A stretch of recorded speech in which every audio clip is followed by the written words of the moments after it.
Well, good morning again. Colin Diaz, President and CEO of the Culver City Chamber. I wish this wasn't such a pressing topic every year because we were in a more business-friendly state, but that's not the case. And we're thankful that we have Betsy with Ogletree, Deakins, Nash, Smoke, and Stewart PC to help us navigate the new changes in the law for 2022.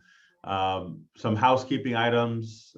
Betsy mentioned that on the back end, about 20 or 30 minutes towards the end of our time today, she'll take Q&A.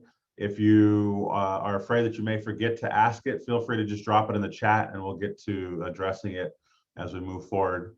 Without further delay, I will turn it over to Betsy to take us through this year's set of laws and changes.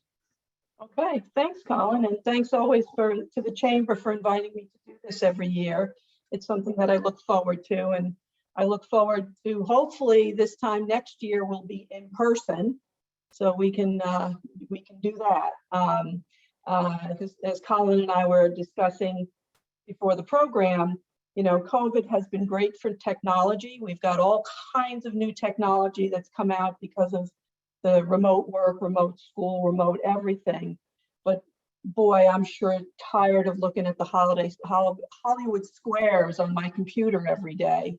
I'd like to see some real live people, hopefully next year in the audience. So as Colin said, please, you know, we're going to spend a good amount of time at the end for your questions, even if they don't necessarily relate to, you know, the update topics. I'll, you know, put them in the chat. We'll try to get to them.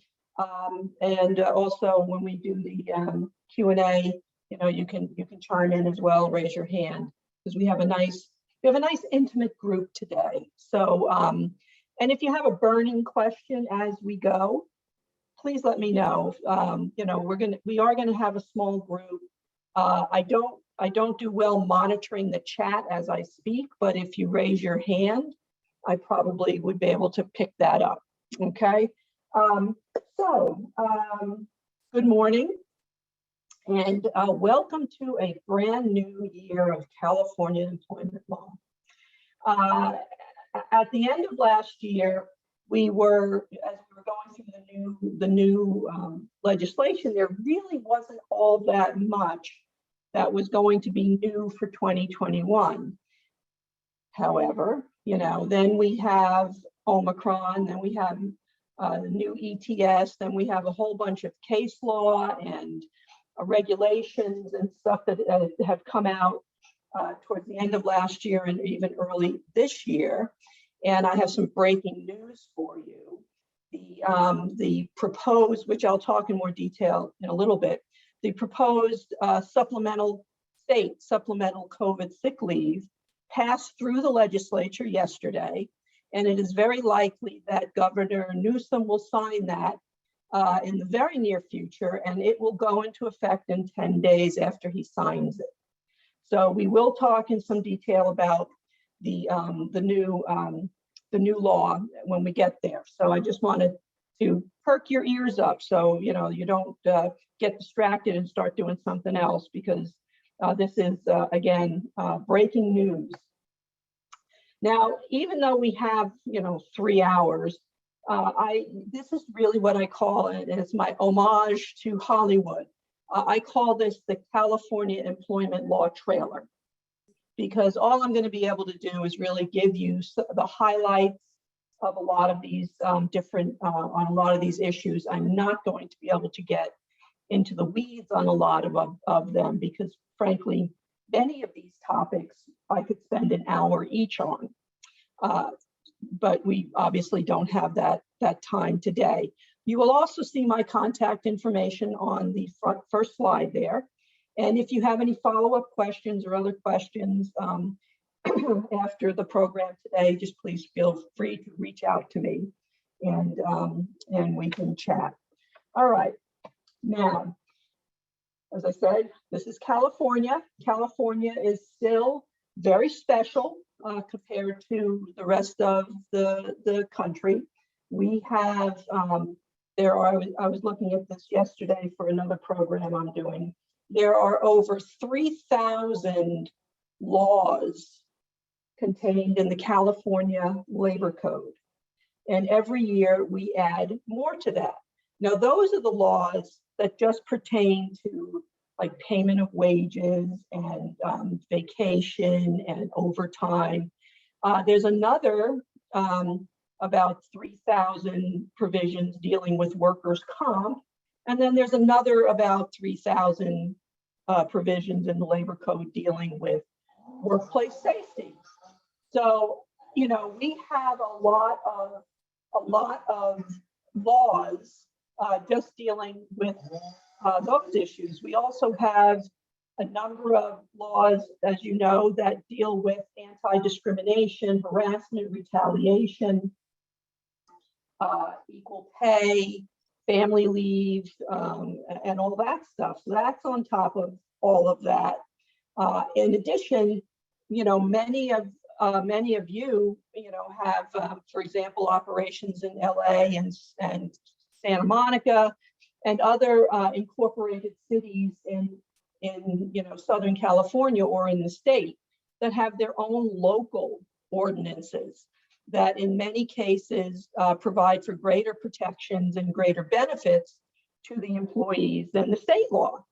And in any situation where whatever law is most favorable to the employee is the law that we're going to follow. And for the most part, that means that California doesn't follow a whole lot of the federal laws.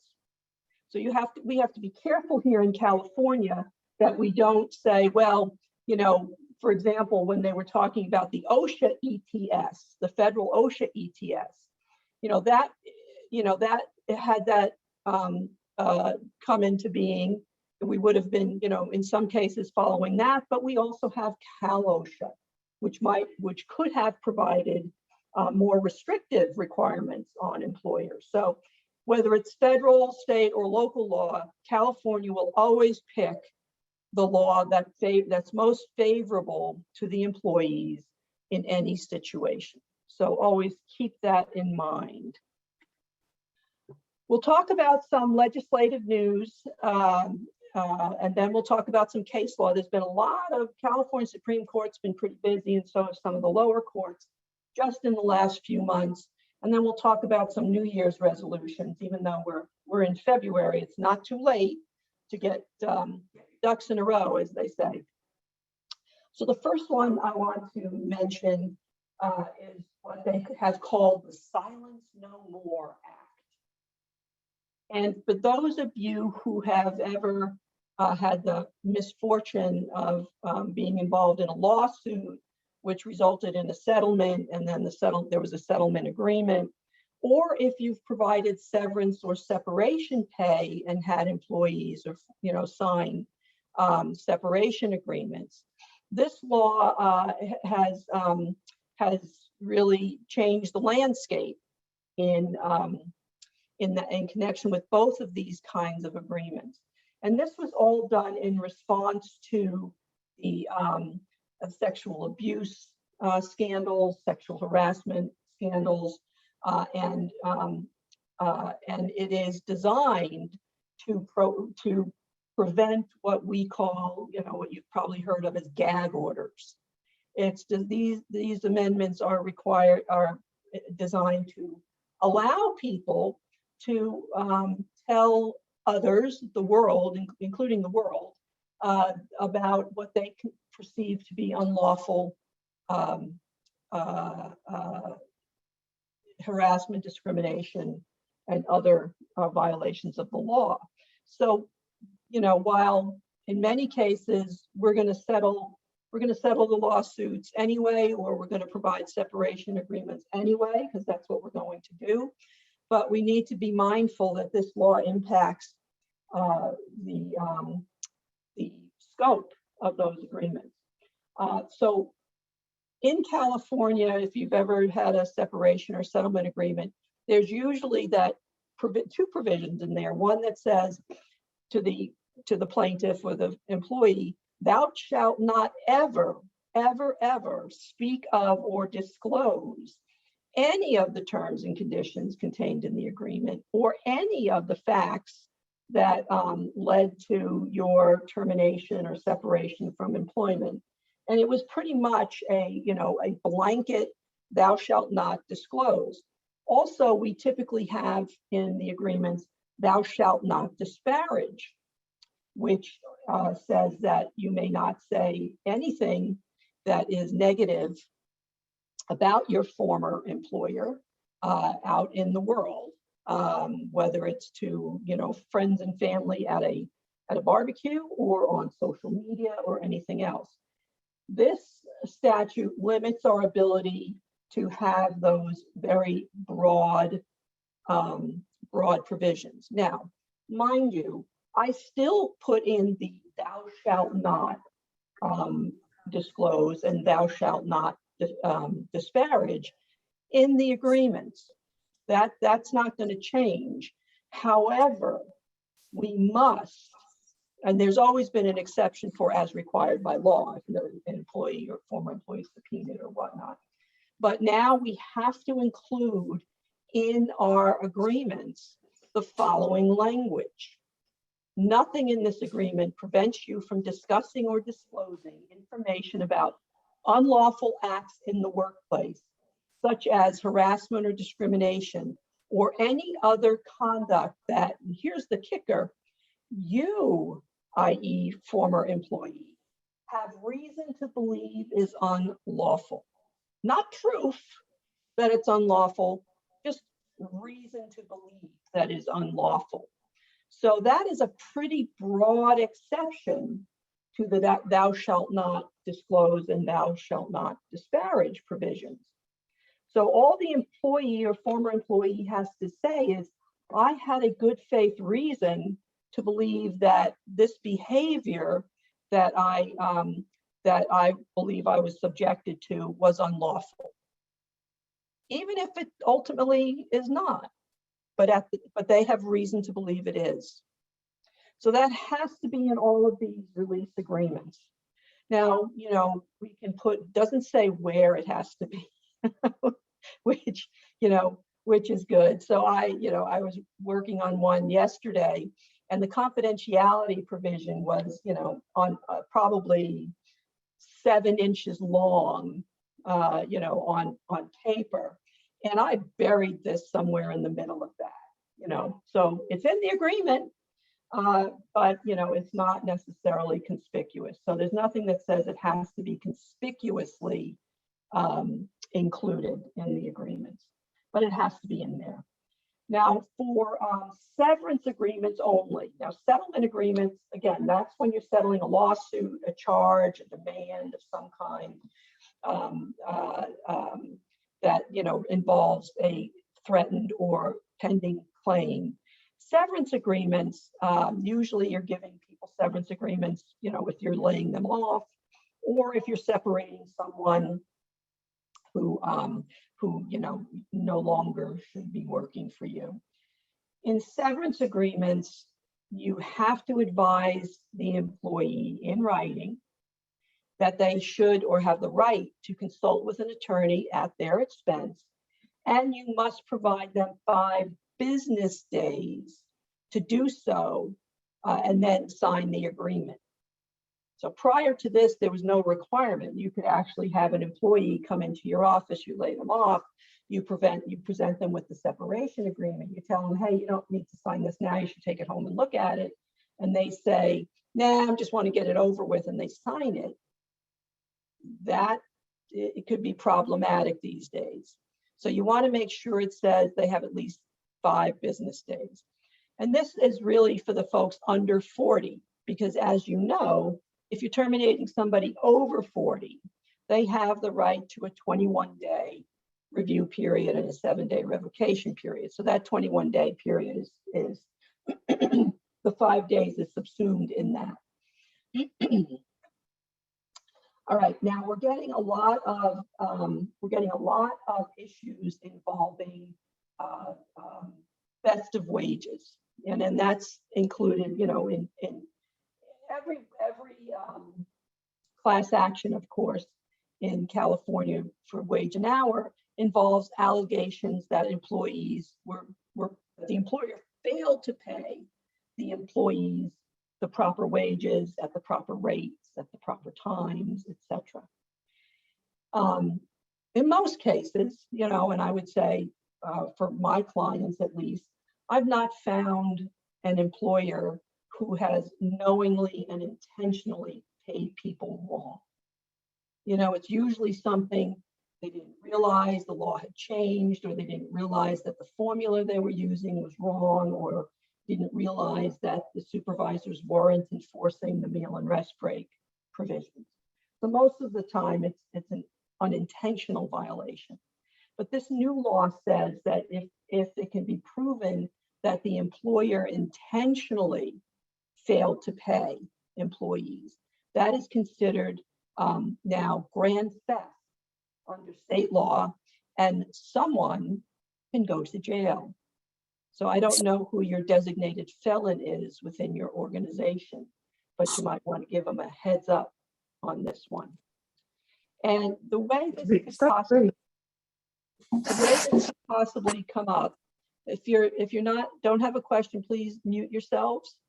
The way this can come up is, for example, if you were already sued once for meal and rest break violations or failure to calculate paid sick leave properly, and you get sued again for the same violation because you haven't changed your policies, that could be viewed as an intentional deprivation of wages. So when we, you know, compliance is the word today, you know, make sure that all of your, especially in the wage and hour side, all of your policies are compliant, and not only policies, but practices and procedures as well are compliant with the California laws. All right, now this is a big deal, and it was actually a big deal last year when it became effective in 2021. As you hopefully know, that the California Family Rights Act is the parallel law to the Federal Family Medical Leave Act. And last year in 2021, it eliminated the requirement that an employee must be working at a place with 50 employees within a 75-mile radius. So currently, the law applies to all employers who have 5 or more employees anywhere. So all of those employees will be covered by the California Family Rights Act, even if they're not covered by the federal law. In many cases, if you have, you know, over 100 employees, and you may be subject to both CFRA and FMLA, and then under the FMLA, you have to determine whether or not the employee is eligible. As you probably know, in the California Family Rights Act, we have quite a laundry list of covered family members that are not all the same in the federal act. We have a broader scope of covered family members. Well, this year, effective January 1st, we need to add parents-in-law to our list of covered family members for whom employees can request CFRA leave. So your to-do list at a minimum needs to be revise your CFRA policy this year to include parent-in-law as a covered family member. Right? I see a hand up, and Ellen, I think that's you. Yes. Does this apply, or is there an exemption for employers if allowing the employee to take time off would provide a hardship? Say it's a small business and maybe there's 7 employees. Is there an exemption for a hardship if it's a key employee? Nope. Okay. That was an easy question, unfortunately. Okay. All right. So this has been a long time coming, but especially over the last couple of years because of all the remote work. As you know, you're required to have certain state and federal posters displayed prominently in a place where your employees congregate or spend, have access to them on a regular basis. And, at this point, in many cases, you might as well reserve an entire wall for that, because these posters just keep multiplying every year. But, for the last 2 years, many employees have not set foot in the office since March of 2020. And certainly new hires, the number of people who have been hired during COVID who have never been to the office is significant. So finally, the California legislature said, well, in addition to posting, so if you have an office, you still have to post. But in addition to that, you can distribute your labor code posters by email. And your labor code posters are pay days, minimum wage, wage order, sick leave, all that, meals and rest breaks, whatever is in there. Those are labor code, labor code posters. The law doesn't say anything about your anti-discrimination or harassment or family leave posters. So at this point, you can send out your pay-related posters by email, but there's no provision that allows you to send out your anti-discrimination posters by email or mail, which I find to be just silly, frankly, and would hope that they would amend that in the coming year or so to include all mandatory posters can be provided to employees via email. Ellen, do you have another question, or is your hand just up? Sorry, I'll take it down, but I do have another question, specifically on this. So we have employees who still haven't returned to the office. Is posting acceptable on an intranet as long as we notify those employees that it's there? That is not covered by this law. So technically,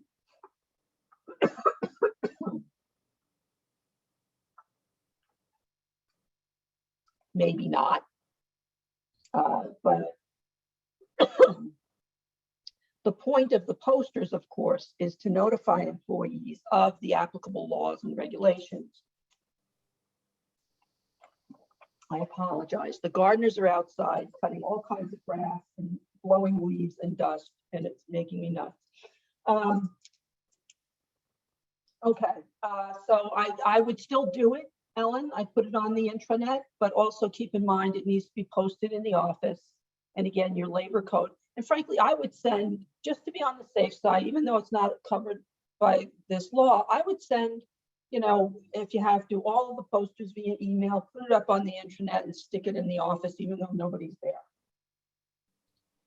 Because the point is to give them notice.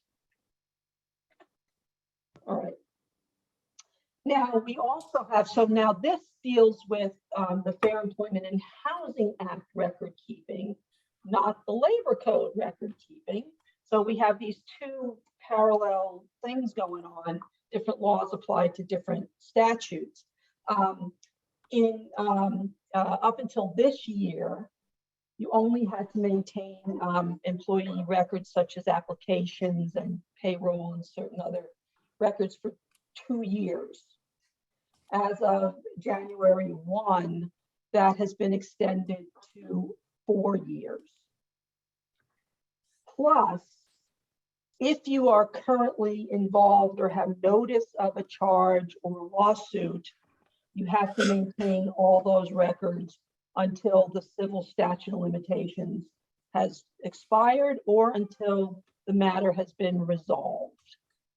So basically, you're still going to be keeping your employee records either digitally or in paper form. My rule of thumb has always been 7 years.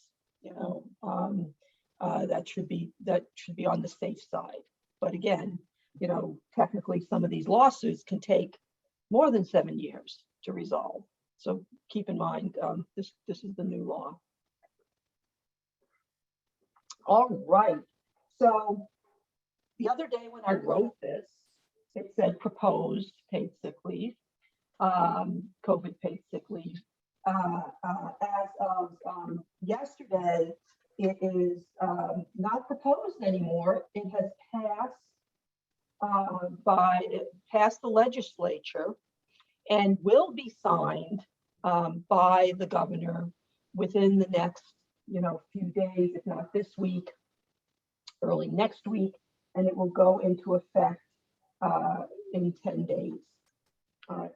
Now, as you know, the old state paid sick leave that expired in September of 2021. That is gone, goodbye. That doesn't apply to anything anymore. So this is a brand new statute, and it applies to employers with. Let me just double check here.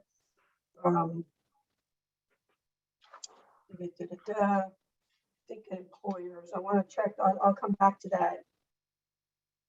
The threshold on this. Right now, I think it applies to everybody, but I'll double check on that.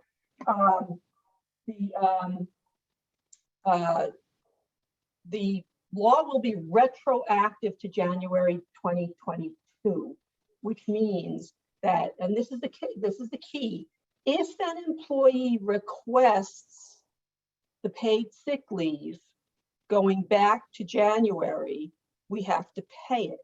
But the law does not require an affirmative action to go back and pay the sick leave going back to 2020 to January 2021. All right. So that's the first thing. Another part of the law, and let's just get these technical things out of the way, is remember the old sick leave, you had to list on the pay stub the amount of sick leave that was available for use. And, that meant that every pay period, you could be adjusting that number on the pay stub. And if you have people that work variable hours, and it was a nightmare to get it right. The new law says that you only have to list what they've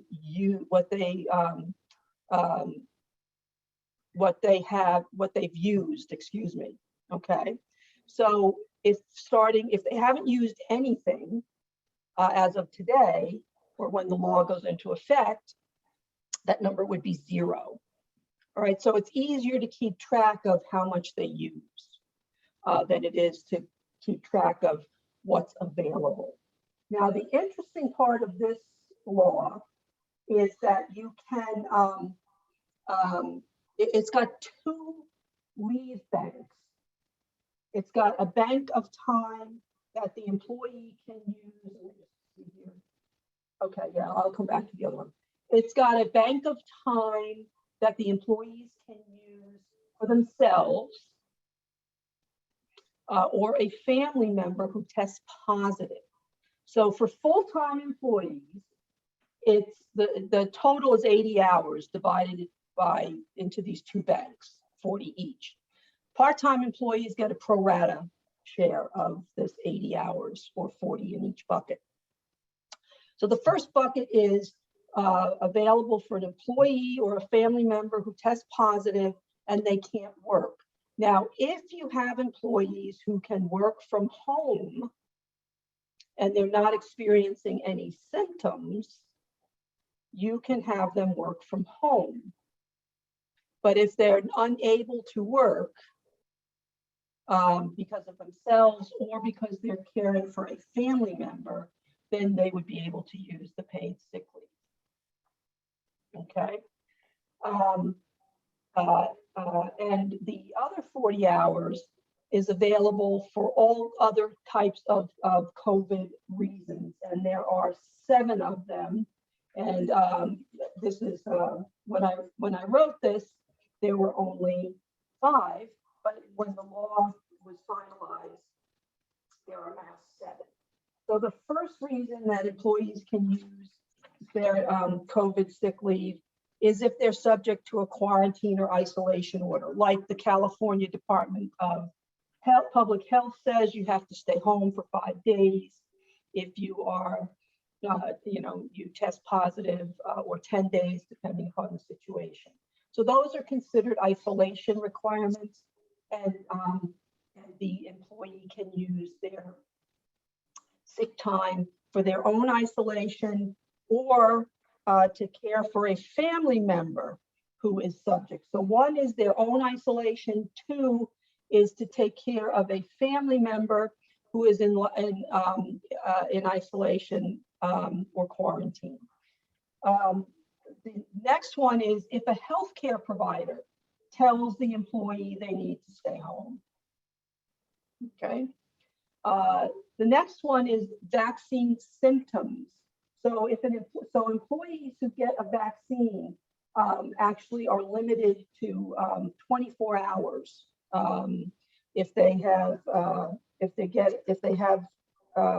get the vaccine and have symptoms. And I apologize, this just got finalized yesterday, so I'm still going through it myself. And anybody who has any, okay. So the new law does not apply to businesses with 25 or less employees. 25 or less, this does not apply to you. All right. So that's that one's done. So vaccine symptoms, they can use the COVID sick leave if they are unable to work from home. Again, if employees can work from home, and they're symptom free, or they are not suffering significant symptoms, then you don't have to pay them the sick leave, right? We already talked about the family member that can who's in isolation. Another reason. Betsy, just a Yes. real quick question about work from home. Is that the ability, as in the employer knows there's a capability of working from home, or that they is an environment that they actually work well in? Does that matter does that play into it at all? It's not that specific, Colin, but typically if this is typical when, for example, we had a lot of people working from home. Now we're bringing them back in the office. They now have to stay home because of quarantine or isolation. So we say, just do what you did last year and work from home, for a few days. My more specific question, sorry, I didn't ask it correctly. Childcare tends to be a challenge at times. And so somebody may, in theory, be able to work from home, but not be able to because of childcare scenarios. So is that something that we need to look at as an employer? Or is it just if they have the ability to work from home, then they? Well, that goes to the last bullet on this, this screen. So employees can also use paid sick leave if there's a school closure because of COVID and the kids are at home. So if they're at home with the kids, they're probably not able to work from home. All right, if they haven't done it in the past. Or if the kid is sick or tested positive, they're caring for that child or children, they can't necessarily work from home. You cannot, I think the point is here, you cannot interfere with their ability to take the time, to get paid for the time off if they are in fact caring for a family member or child care due to school closures. Now, that doesn't mean you can't ask, if there's a possibility that they could work part-time, but certainly I would not put any pressure on anybody to do it. I would not request that it be done. And frankly, why would the employee do it at all if they know they're going to get their pay anyway? So again, that's a very fine line. Obviously, with many of your senior level employees, you know, especially your exempt employees, they're probably going to try to get work done anyway. But if they can't, they get to use the paid time. Okay. All right. So those are the reasons for that can be used for the paid sick leave can be used for. All right. Now the good news is, let me see if it's here. Here, nope. Did I put it here? So at the bottom here, we can require documentation. If you recall, at the very beginning of COVID, especially when they were implementing, you know, the isolation and quarantine rules, you know, the common refrain was, don't ask for documentation because we want to encourage employees who are sick to stay home and they may not go to the doctor. So there was the, you know, the sense, don't ask. In fact, that used to be the requirement, don't ask. But now that's changed. So now we can get documentation of positive tests, negative tests, health, you know, doctor's notes if necessary. So we can request the documentation. Now, for the actual vaccine itself, when an employee goes for a vaccine, they can take up to 24 hours of sick time per vaccine. Now, if they continue to have symptoms, they can take more time than just the 24 hours. But it's a given that that they can take up to 24 hours per vaccine, unless the employee provides verification from a healthcare provider that the individual is experiencing symptoms, in which case they can take more time. Okay, so am I being confusing enough with all this new stuff? Because I still have to digest it myself. So again, if you have questions after today, call me or email me. Anyway, you can require that the employee provide a documentation of a positive test, documentation of a negative test, and if they refuse to comply with the requirement, and you can require the testing, if they refuse to comply, you do not have to pay them for COVID sick leave. All right. The diagnostic tests that you can require the employees take, you have to make them available at no cost to the employee, and the testing has to be done on paid time. So some employers are, you know, bringing testing into the workplace. Some employers still tell employees to go out and get tested somewhere. Those who are going out to get tested somewhere, we have to pay them for the time. We also have to pay them for the mileage, and we have to pay for the test if it's not free. So we're on the hook for all of those things. The tests that are allowable in these situations, which are kind of dovetailing into what the new California CalOSHA ETS requirements are. The testing can be the PCR test. The antigen test is actually becoming more preferred as the method of testing. And as far as self-testing or home tests are concerned, the home test, the employee, it must be what they call proctored, and it can't be self-read. So the employee has to take the test in front of someone. Now that could be you on Zoom, and they have to show the results at the time, especially if it's a rapid test, they have to show the results right then and there. So we cannot rely on them to say, oh yeah, I tested yesterday and I was negative. Even if they have the self-test results, we can't accept that because it was self-read and self-administered without a proctor. Okay. Todd. Yes, two quick questions. One, I'm looking at the slide you've got. It says retroactive if requested by employee. Well, who's not going to request it if they were out with COVID? I'm assuming we have to notify them of the law, so they're all going to request it. Well, there's going to be a poster. There's going to be a poster, but there is no actual notification other than the poster. No notification required.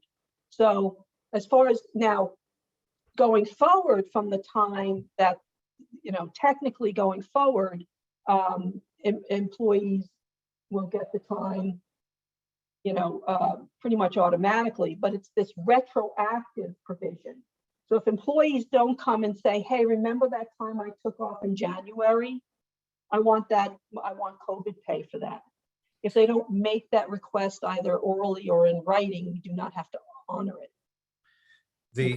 The follow-up to that is we did have some people who got Omicron in January, and I paid them under the California paid sick.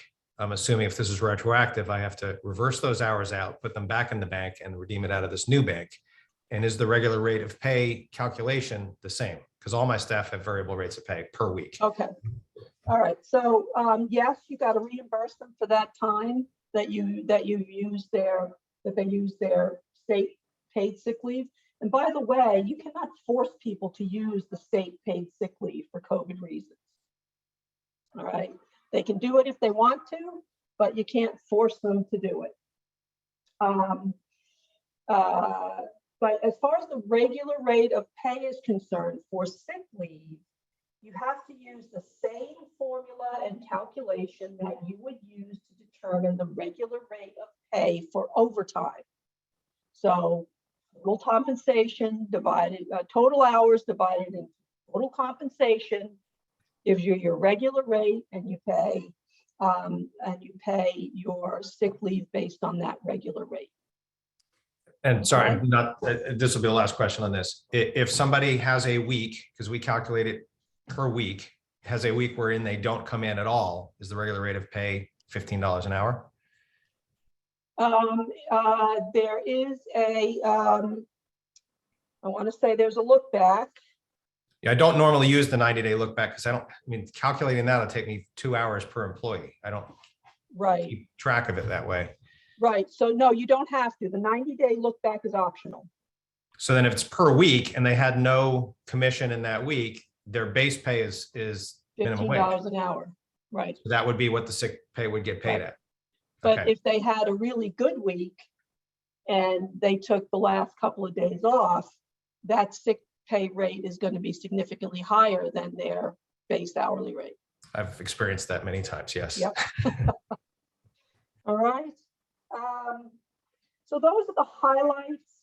One more thing, for those of you who are familiar, or hopefully familiar with and again, you're going to see some of these in other slides in a bit, but I want to mention it here. In the Cal OSHA ETS, there's exclusion pay. If an employee is required to stay home because they've contracted COVID at work or been exposed to COVID at work, the California ETS says we have to pay them for their time off. There used to be set-off, unless they're getting workers' comp or disability, there used to be set-offs for the state COVID supplemental sick leave, the old one. This one does not have a set-off, which means you cannot require, if they're required to be excluded by the Cal OSHA ETS, you cannot require that they use this supplemental sick leave for that time. You would just have to pay them. So they would still have their bank of hours left for additional COVID reasons. Okay, so that's a major change from the old COVID rules. All right, so enough of that for now. I'm sure anybody else has questions. I can address those later. All right, we did that. All right, so we have a little bit of a modification, as you know, if there's a COVID positive at work, we have to notify all of the employees of the fact that there was a COVID, or at least the employees who were in the workplace at the time, during the time of the infectious period, which is on the next slide is the definition.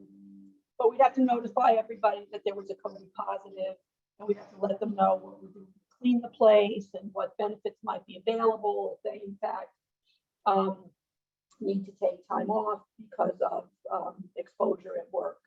And it used to be you had to do it within 48 hours of the time that you found out that there was a positive. This is actually, it was 1 day, 48 hours in an outbreak. This law says you have to do it within 1 business day. So where we were having problems is clients would find out on Friday, or they'd find out on, somebody would test positive on Friday, and we couldn't get the notice out on Saturday or that Friday. This gives you till Monday to get that notice out. So 1 business day, okay? And this is the definition of the infectious or high risk period. I'm not going to go through it, but it's in your slides, which you have copies of. All right, so now kind of dovetailing with what we've been talking about. As you know, the California ETS, revised ETS became effective in January, and it's going to be in place at least until April of 2022.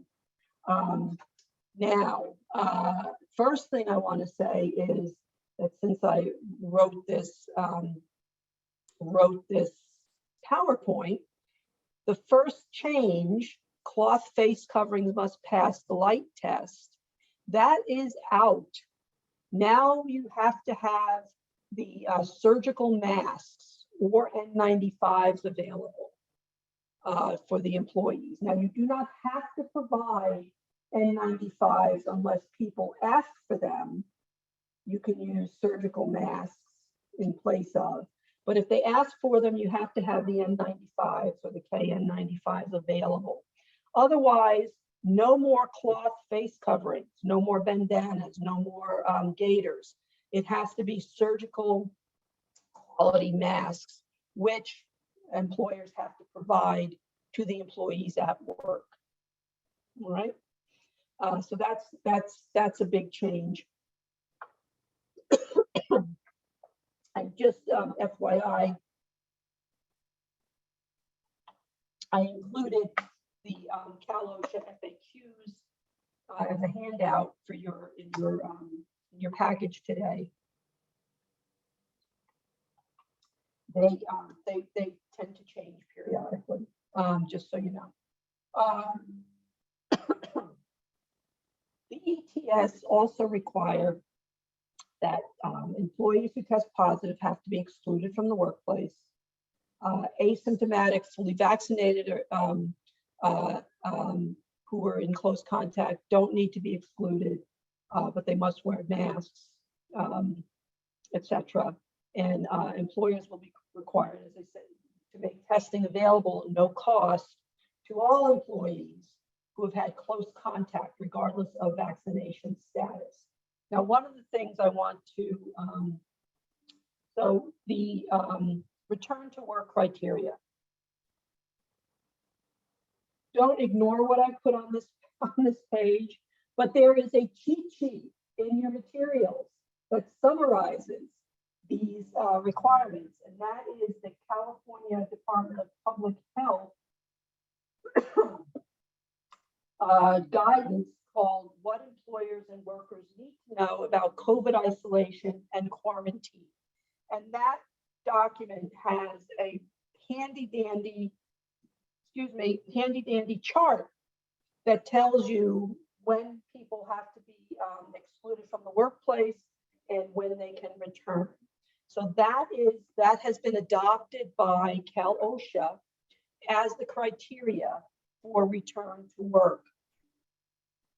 And there are a couple of situations where you do not need to quarantine people anymore. And that is someone who is booster eligible, but not boosted, who are exposed to someone who has tested positive for COVID, they do not need to be excluded from the workplace, provided they are asymptomatic and they get a negative test at least 3 to 5 days after the close contact. So they can be working during this time, but you have to get them tested between 3 and 5 days to determine whether or not they're positive or negative. If they're positive, they now have to be excluded from the workplace, and you got to send out your notification to everybody who's been working with them that in fact there's a COVID positive. They also have to wear face coverings for 10 days, and if they develop symptoms at any point in time, they have to be excluded.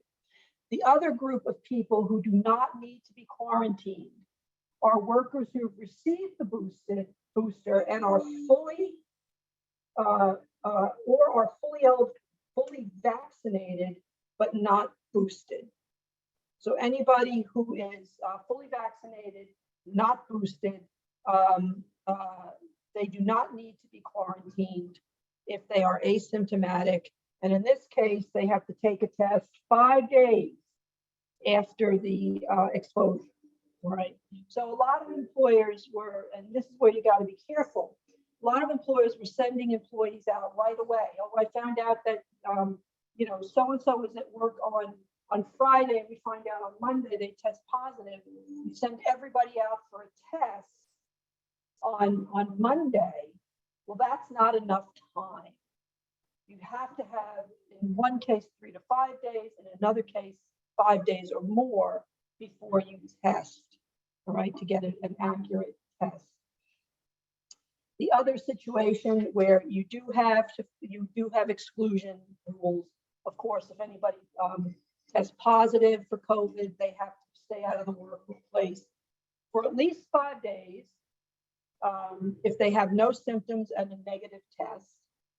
And or if they don't test or can't test, they have to stay out for 10 days. Now, you can require them to test unless they have a medical accommodation for why they cannot test. You can say, go for a test on day 5. Now, the regulation doesn't say what you can do if they refuse, but, keep in mind when employees refuse to follow legitimate direction of their employers, what's that called? It's a word we hardly hear anymore, insubordination, and it could lead to discipline of those employees. But be careful, of course, you don't want to inadvertently walk into some kind of retaliation claim.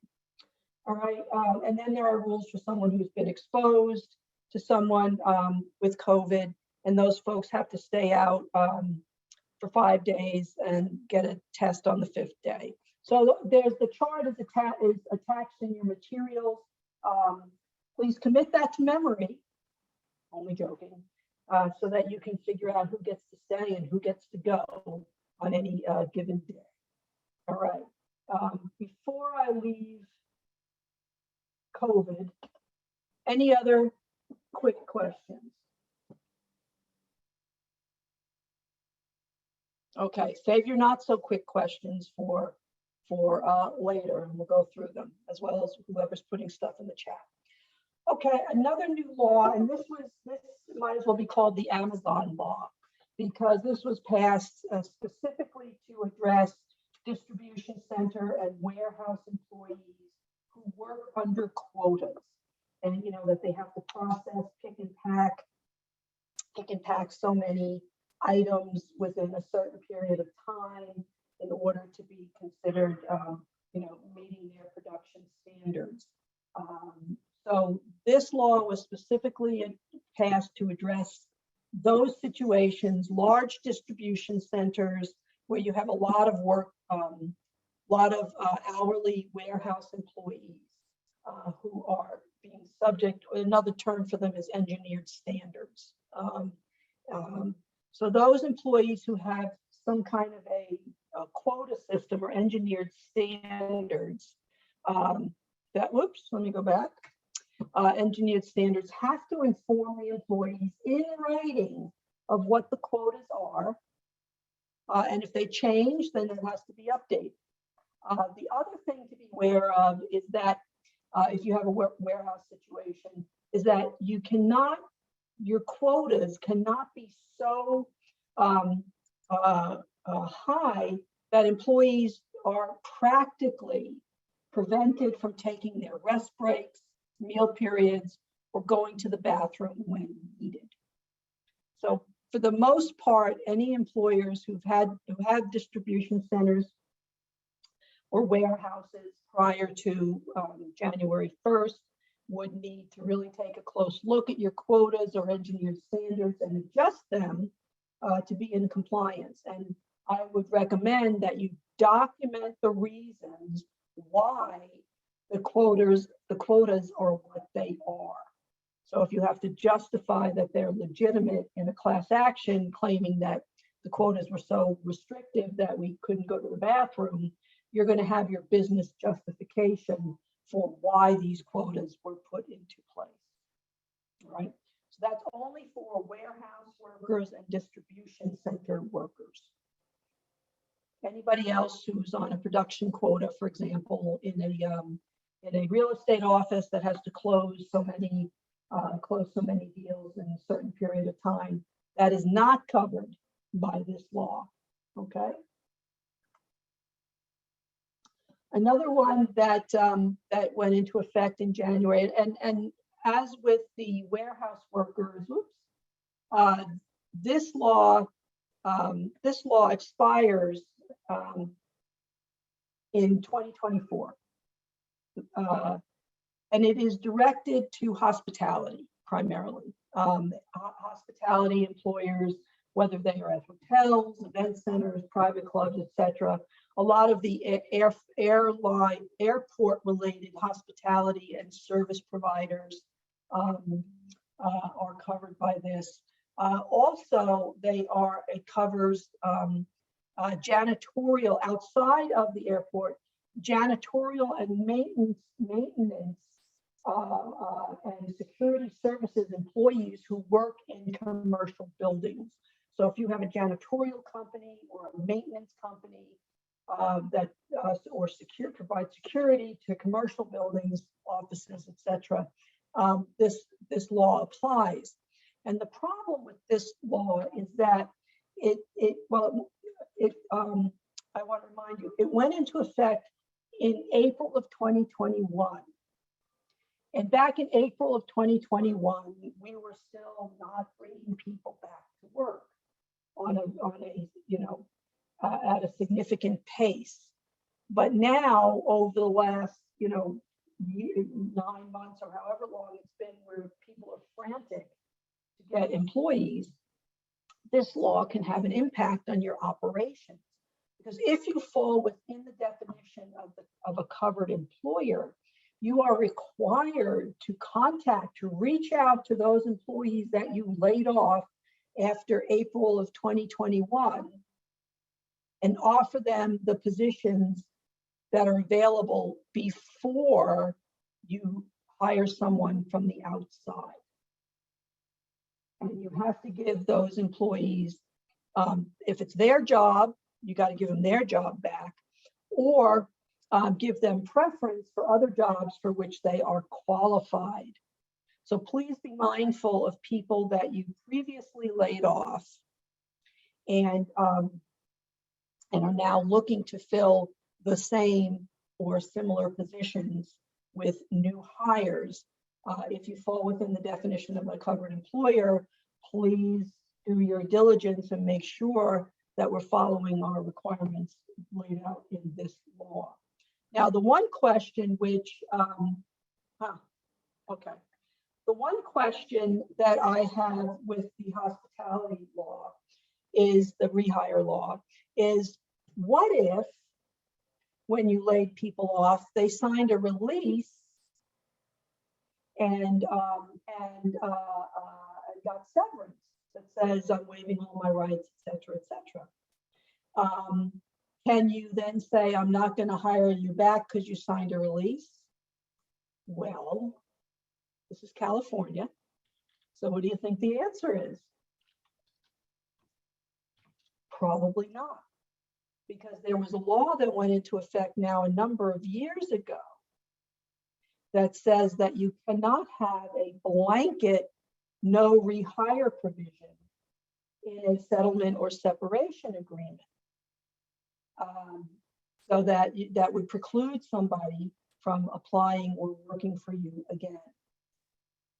Betsy, I've got a question in regards to that, because I was well aware and involved with Unite Here, Local 11, that was pushing us through our hospitality about a year ago.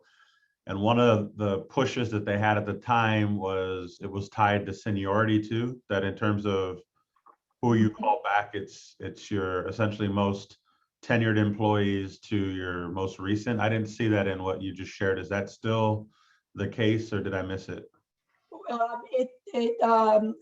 Yes, I believe that is the case. And certainly if you are a member, if you are a party to a collective bargaining agreement, that would have recall rights.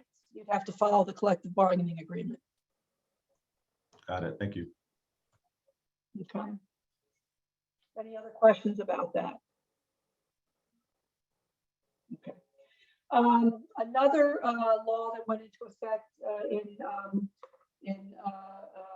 this year was a contractor liability law. Now this applies to construction work, construction employers, no one else. This is just construction contractors. So a general contractor will be liable for the wage and hour violations of any subcontractors. So if you are a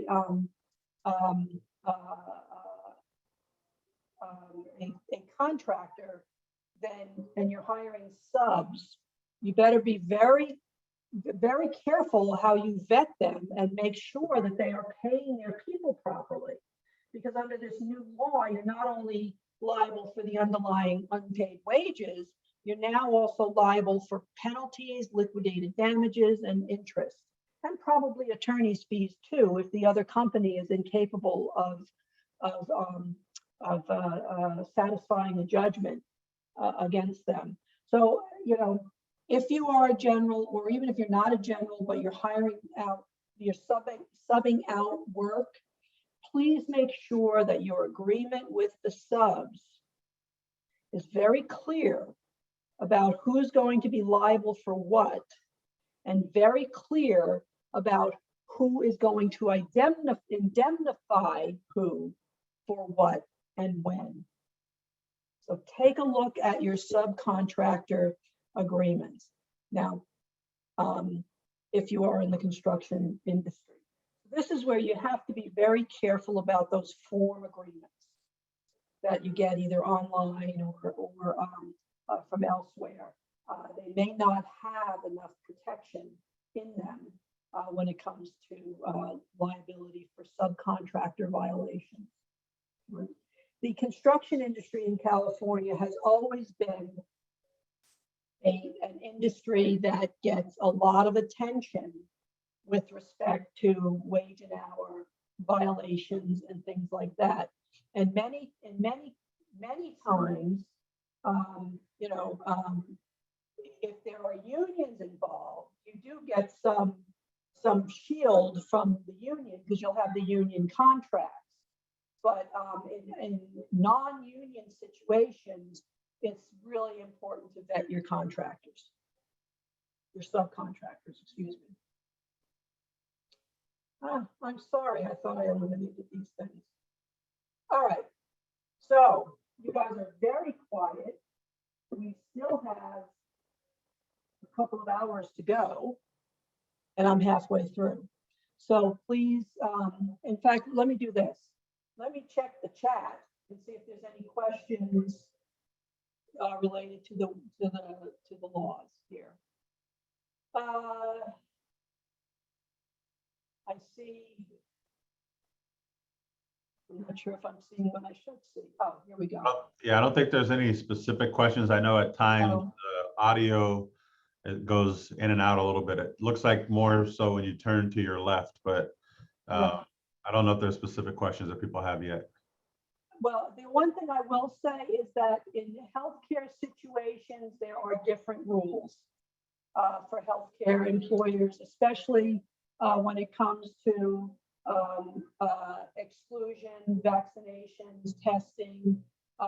And by the way, if you're a federal contractor and you're in the healthcare and accept Medicare and Medicaid payments, then the federal CMS contractor rules did go into effect in January, and they are applicable to those healthcare facilities and providers. So the federal ETS, even though the federal ETS that would apply to other employers did not go through, was nullified by the Supreme Court, the healthcare CMS contractor rules are in effect right now. So, so please be mindful of that. Okay. All right. So let's talk a little bit about California cases and California rules. We have a California Supreme Court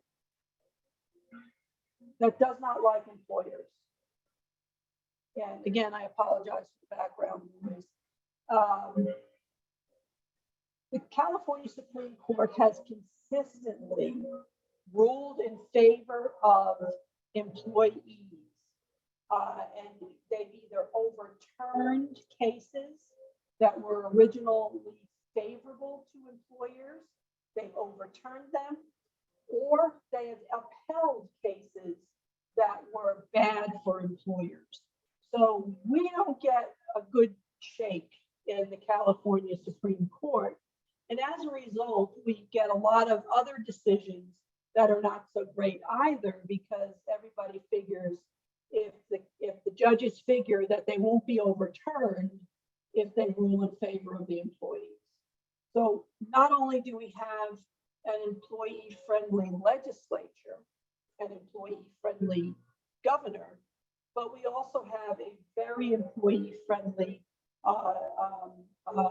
judicial system. Okay, so let's talk about.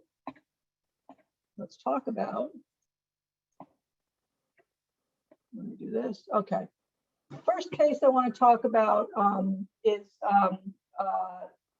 regarding meal and rest breaks. And I want to preface this by saying I'm assuming that you all know what the meal and rest break rules are for California.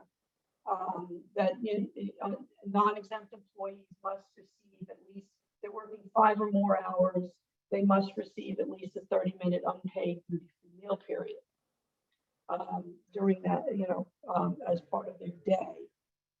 Similarly, they're supposed to get 2 10-minute rest breaks if they're working full-time.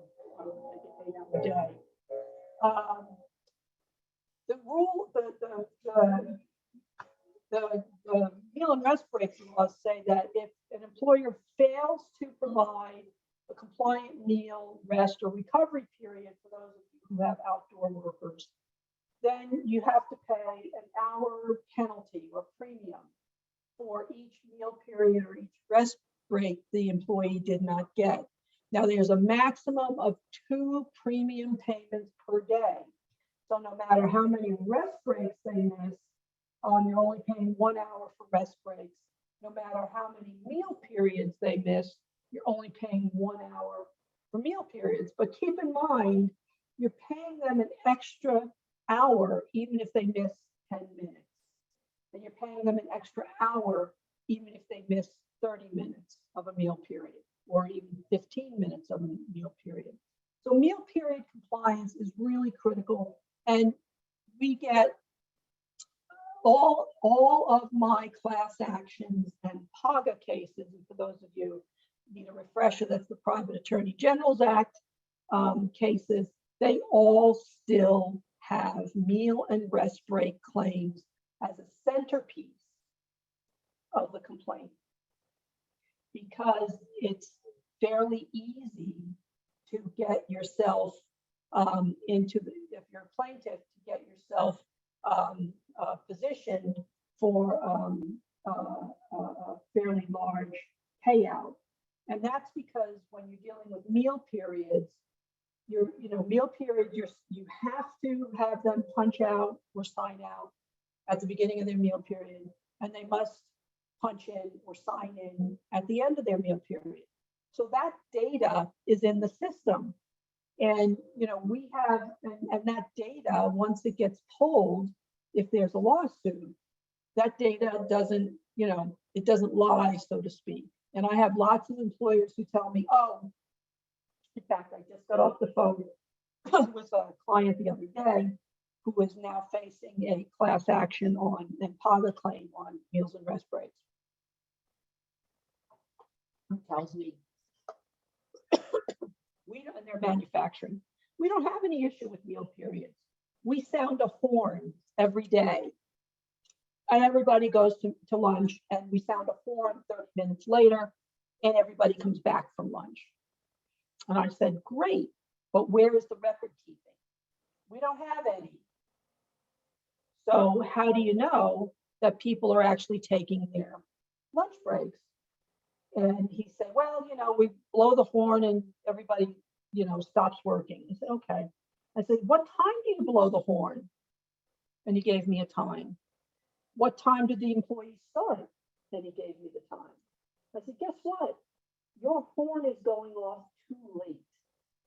And now the fact that he thought he had this great evidence of meal period compliance is evidence of total failure to comply with the meal period requirements of California law. And so, so that's probably we're going to settle that case pretty quickly. So again, don't assume that you're doing it right with your meal periods. Make sure you've got the right records and the right data, and make sure you're paying the penalties if people aren't, or if people are getting a short lunch and they miss the lunch or the late lunch. Make sure you're paying the penalties. Rest breaks, it's more difficult to deal with because you're not keeping track of rest breaks in any kind of a system, and you're not supposed to because that's paid time. But again, you have, in both cases, you need to have a policy. You need to tell the employees if they're not getting their meals and rest, they need to notify you so you can pay them the premiums. Okay? Those are the basic rules, just as a refresher, and I can't stress enough how important compliance is. Now, the next thing that comes up, and this is also for you, Todd, is this whole regular rate concept.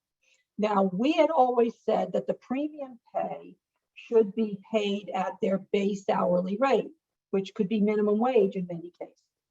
So $15, $14, whatever it is. And by the way, minimum wage has gone up at the beginning of this year to $15 for large employers and $14 for those with less than 26. And similarly, the minimum wage for exempt employees, minimum salary for exempt employees for large employers over 26 is now $62,400 a year. Okay, I digress. So the law has always, so we've always said you pay it at the base rate. The California Supreme Court in the Ferrer case said, oh, no. You should be paying it at the regular rate of pay, and you should be using the same formula that you use to calculate overtime. So for example, if you have people that work varying rates, different rates for different jobs or different rates, during the week or what have you, you would take your total compensation divided by total hours worked, gives you the regular rate of pay, and you would pay that amount for meal and rest period violations. So on days when, they get a lot of commissions, or weeks where they have a lot of commissions, the regular rate for premium purposes is going to be much higher than those weeks where they don't. Okay. So sick leave has to be paid at the regular rate, and meal period premiums have to be paid at the regular rate. Now, to add insult to injury, the Supreme Court said, you guys should have known this all along, even though it was never said. You guys should have known this all along. So this new holding applies retroactively.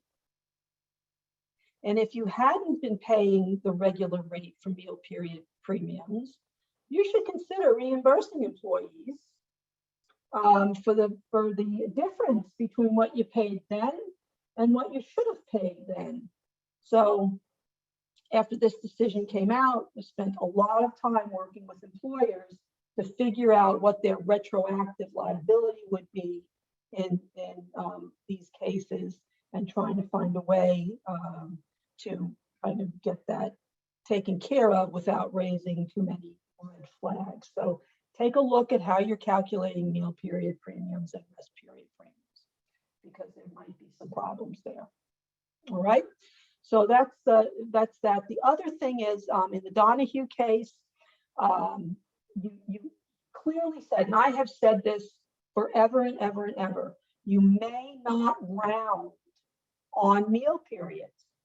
You can only use rounding at the beginning, at the end of the day. And the Donahue court said exactly that. You may not round on for meal periods. In fact, while California still says rounding is okay if you can prove that at the end of the day it doesn't favor the employer or the employee, rounding is getting, is being frowned upon because the technology today allows us to keep track of every minute that an employee works. So it calculates. It can calculate automatically, so you're not having to sit there with your those time cards and try to figure out, doing your math, 6.2 hours today, 8.5 hours tomorrow. It's all done automatically. So they're really discouraging rounding. In particular, quarter-hour rounding is really a recipe for class action, because there's such a broad swing that invariably when you do the data, when you run the data, it does not come out to be a wash. Okay, so no rounding on meal periods, and please take a look at your rounding policies in general and make sure that they are not favoring the employer or the employee. Right? All right. I cannot stress enough, you have to have a written policy that outlines in detail what your meal and rest break rules are, because that is our first line of defense, and that policy needs to be communicated. And I always recommend that employees, non-exempt employees, get reminders. So if you have safety meetings, you say, hey, and by the way, make sure you take your meals and rest breaks. I cannot stress enough that, we need to have that in place. Some employers are using attestation provisions, and this is either in writing or at the time, if they're using electronic electronic timekeeping. I have a client that uses paper time cards because they have people that travel all around during the course of the day and don't have access to an electronic system. But at the end of the week, after they've recorded all their start times, end times, et cetera, there's an attestation on the bottom that says, by signing this, I agree that I have been provided with all of my meal and rest breaks. And I've taken all of the meal and rest breaks. And if I haven't taken all of my meal and rest breaks, I will get in touch, or worse to the effect, with human resources. And also, there's a little check that says I have not taken all my meal and rest breaks, and that is a trigger for HR to follow up with the supervisors to find out what was going on those particular days. So attestations work. The electronic one, sometimes it's different depending upon who your timekeeping system is, but there's something that can pop up before the employees sign out or clock out that says, yes or no, I took all my meal and rest breaks today. And if someone checks no, then that's an instant follow-up with the supervisor to find out what was going on. All right. I also recommend, as I said, which is a perfect example of, my one client there, audit your processes. We may think we're doing it right because we're doing it, we have a policy and corporate has it programmed in. But, it really, a lot of this sinks or swims on compliance sinks or swims based on how your supervisors on the ground are enforcing the policies. So make sure you do an audit every now and then and train your supervisors on meal and rest breaks. All right.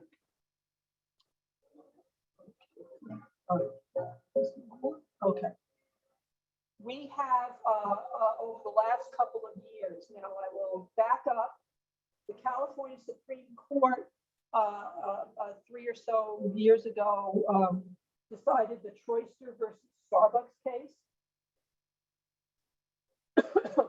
And that was the case that where the non-exempt store manager, as he was closing up every night, had to perform certain duties to close the store, set the alarm, lock the store up, make sure all the outside furniture is secure, etc., close out the register and do all that stuff. And he can only do that stuff after he punched out. After he punched out for the evening. So every night he was spending sometimes 5 minutes, sometimes as much as 15 minutes if employees had to come back because they forgot their jacket or whatever it is, per night off the clock. And the California Supreme Court said, they're working their way out from under my window. The California Supreme Court said that there is no such thing as de minimis work. Employees have to be paid for every minute they perform services on your behalf. There's no such thing as a couple of minutes here or a couple of minutes there. And especially if it's something like a required process that has to be done off the clock, that for sure is not okay. And now that ruling has already spread to non-exempt employees who are either encouraged or required to read emails and or texts or send emails or texts while they're off the clock. So, after the employee punches out and the manager decides, they have questions, hey, where's this, where's that, did you do this, did you do that? Those employees who have already punched out need to be paid for that time. Betsy, just wanted to give you a heads up. I've gotten a few messages that your audio is a bit hard to hear now. All right. Is that any better?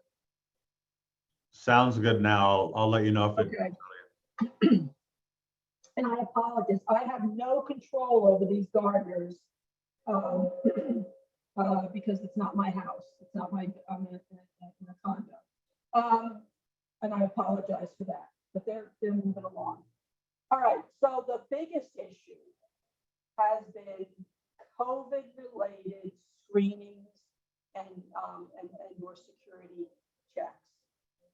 We have a number of class actions. I had a number of class actions pending where employees were not paid for the time it took for them to either use an app to fill out a questionnaire when they got to the workplace, stand in line to be screened for a temperature check or other symptom checks. That is all compensable time. Not to mention the fact that you have to pay the employees a stipend if you're requiring them to use their personal cell phones to complete that app process, the screening process. So we are seeing a lot of COVID-related class actions and lawsuits based on failure to pay for that screening time. I had one situation with a client who was a staffing company who provided employees to a different client, to a client site. They had no control over the COVID screening process. You know, they didn't get to decide how it was going to be done. And that particular client had a pretty robust screening process that could take at least 5 minutes to complete if everything went smoothly. And so, so my client added automatically 5 minutes to the beginning of everybody's day to account for the COVID screening, right? At the end of the day, if you have security check or bag check, for example, in the retail settings where you want to make sure employees are not walking off with product, that time is also compensable. And you'd be surprised how 1 and 2 minutes here and there over the course of a day, a week, a month, a year, 3 years, 4 years, statute of limitations can add up. Right. Any questions about that?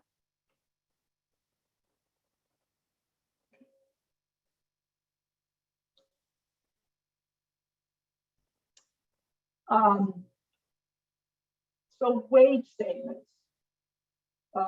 This is next to meals and rest breaks.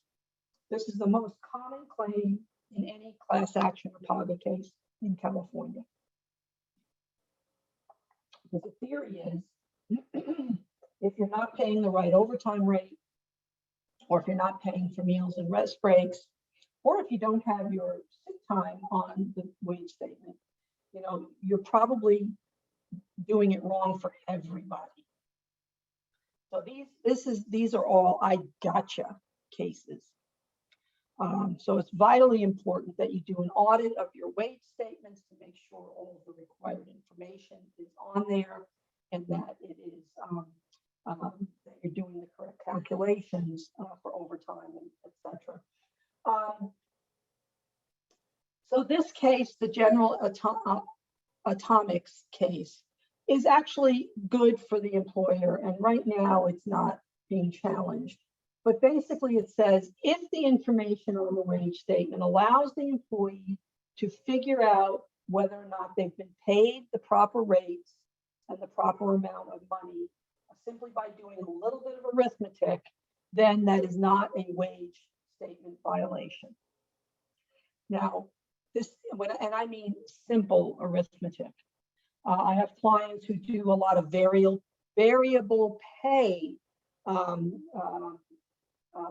practices where employees get paid for different jobs at different amounts, and you have to, record overtime properly and do the calculations properly. Many times when you're doing the variable rates, it's not simple math, and the employees are not able to figure it out. So please make sure your wage statements are up to snuff. The other Walmart case said that the sorry about that. The Walmart case, for those of you who pay your overtime in arrears for your non-exempt employees, so for example, your pay period lags by by a week or two or whatever, so you're really not paying for the overtime until the following pay period, which means that, and sometimes you have to go back and adjust the prior weeks. You have to make an overtime adjustment in those cases, or if you're paying a bonus. Actually, this comes in more into play if you're paying a bonus of any kind, like a quarterly or monthly bonus. You have to go back and recalculate the overtime to make sure you're making the overtime adjustment. The Walmart case says you don't have to include the hours and rates and the overtime adjustment, but you do have to list it as a separate line item with the corresponding pay period it applies to. Okay, so you do have to indicate that it is the overtime adjustment covering pay period, from blank to blank. Okay. And a hush falls over the world. They're gone. All right. So again, wage statements are very highly technical. there are, if you look at Labor Code Section 226A, there are 9 things that may be applicable to wage statements that has to be on the wage statement. If you miss any one of those, for example, if you don't include the correct address for the legal employer, the employer of record, that's a violation. If you don't include the beginning and ending of a pay period, that's a violation. If you don't include the employee identification number or the last 4 digits of their social, that's a violation. You know, so there are a number of I gotchas built into the statute that you need to be aware of. So take a look at your wage statements and make sure they are up to snuff. Any questions? Anybody not sure what I said for the last 30 minutes or so because of the noise? Okay. All right. All right. So overtime rates, and again, this is, oh, by the way, the wage statement law applies to exempt and non-exempt employees.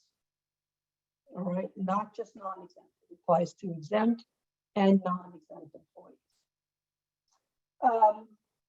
You know, California has always been a little quirky in the way that it wants employers to calculate overtime. You know, we have daily overtime, we have 7th-day overtime. We also have overtime requirements that deal with bonuses. And the one, and this is a big difference from federal law. Under federal law, you would include, like, if you have a safety bonus, if everybody's, no lost time for a month, everybody gets $100, a flat rate bonus for something like that.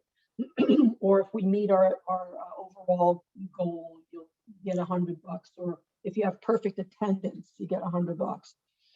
Those flat sum bonuses, there's a special overtime calculation that needs to be used for those, which results in a higher regular rate for overtime work during the pay period covered by the bonuses. So in California, you can only, instead of using total hours worked divided by total compensation, including the bonuses, to determine what the rate is for overtime, you can only use 40 hours. So you can only divide that, bonus by 4, if it's a week, if it's covered by 1 week, for example, by 40 hours. You cannot include the overtime hours in the bonus calculation to determine the regular rate for overtime. So this increases your overtime liability in California.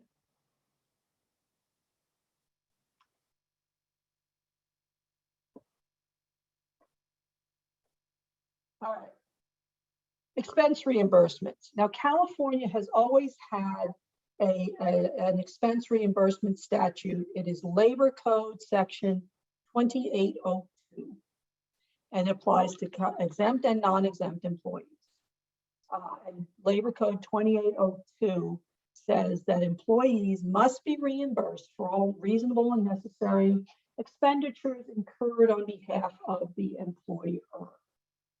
So expenses, classic examples, mileage. If you send an employee to a place other than their usual work site, you would pay them mileage to and from at the IRS rate. Okay, that's one of the classic expense reimbursements. But the law also applies to other kinds of expense reimbursements. And in the modern world, in the last 10 years or so, that has been that statute has been extended to reimbursements for use of personal electronic devices, as well as personal internet costs and other costs. And I can tell you, in COVID, when we were all sent home to work, that's when we really started seeing these claims pop up, and there's still quite a lot of them pending because, literally, overnight we were required to go home and work in many, many cases. And a lot of employees or a lot of employers were not able instantaneously to provide equipment to employees who were working at home. So they couldn't get them laptops right away, or they couldn't get them phones or whatever, cell phones right away, or they hadn't been paying a stipend for phones prior to this. And so a lot of times, particularly in the last couple of years, employees have been required to use their personal electronic devices. And when we require them to use their personal electronic devices, we have to pay them the a reimbursement based on the reasonable business use of those personal devices.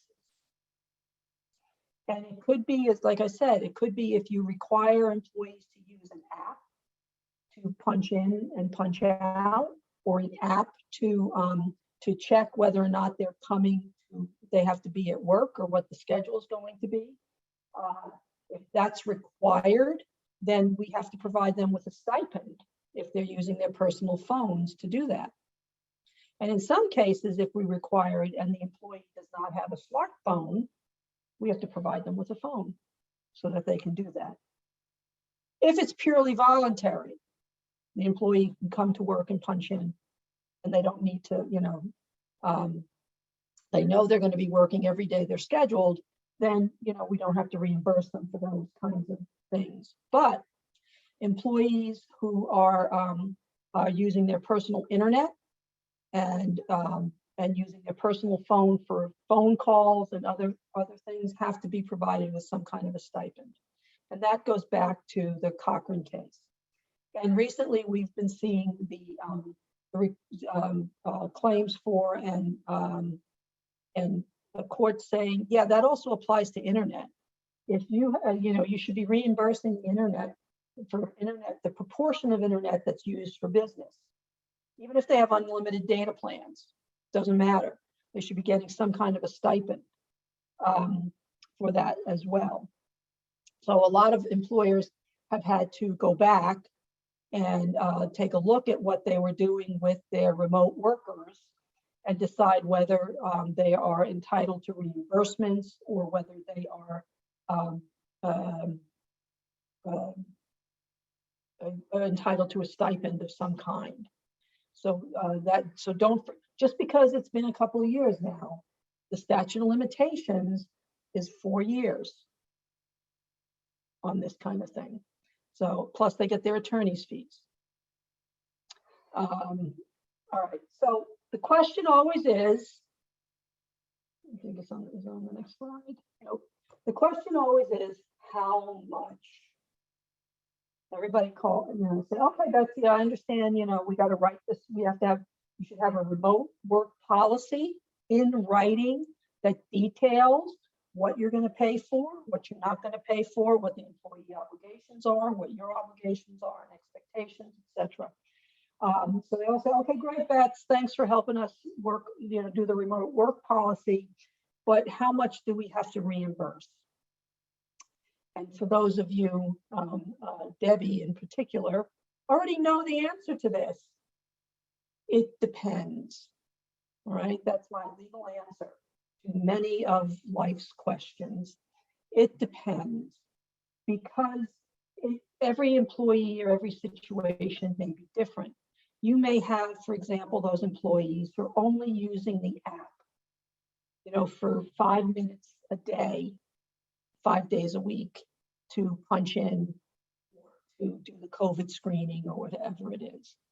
So maybe in that case, you want to give them $5 a month. There's no like a chart that says you have to pay $5 for this, $10 for that, what have you. So it has to be reasonable.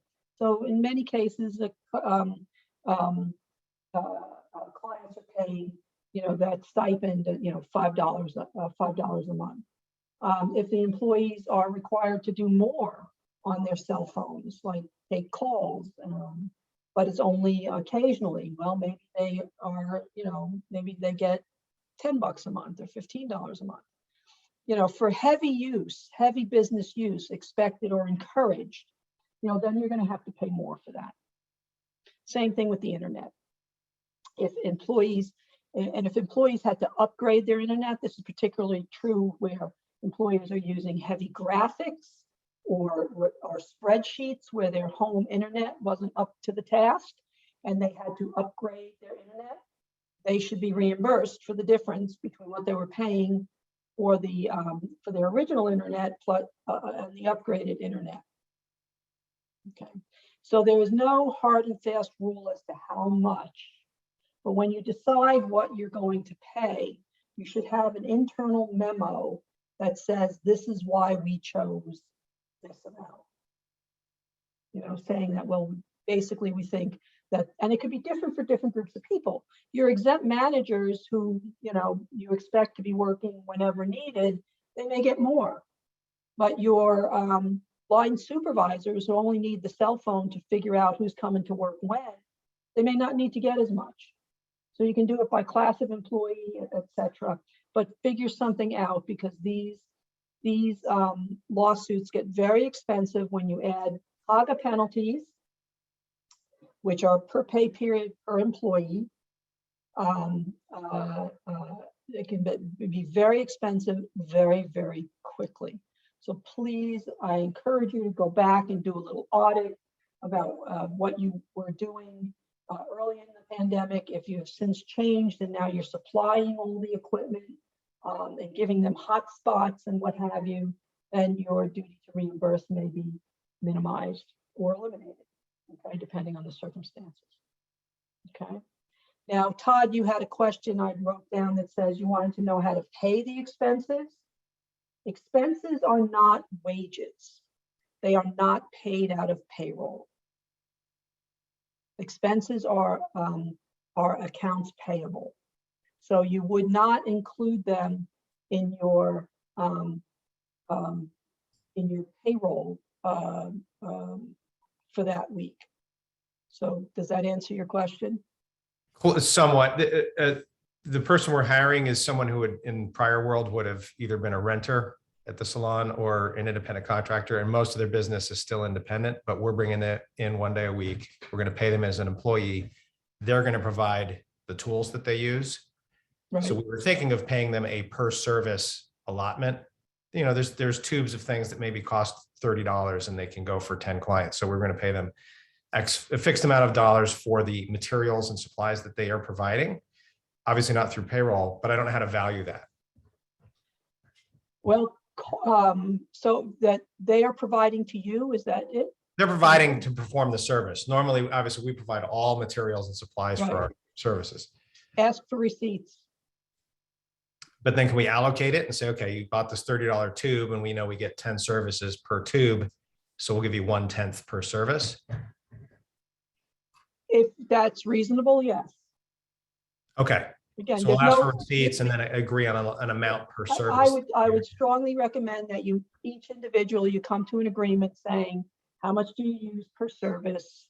The tube is, let's just say $100. It gets 10, you get 10 services out of it. We're going to pay you $10 per service. Okay. You get that. And then we do that.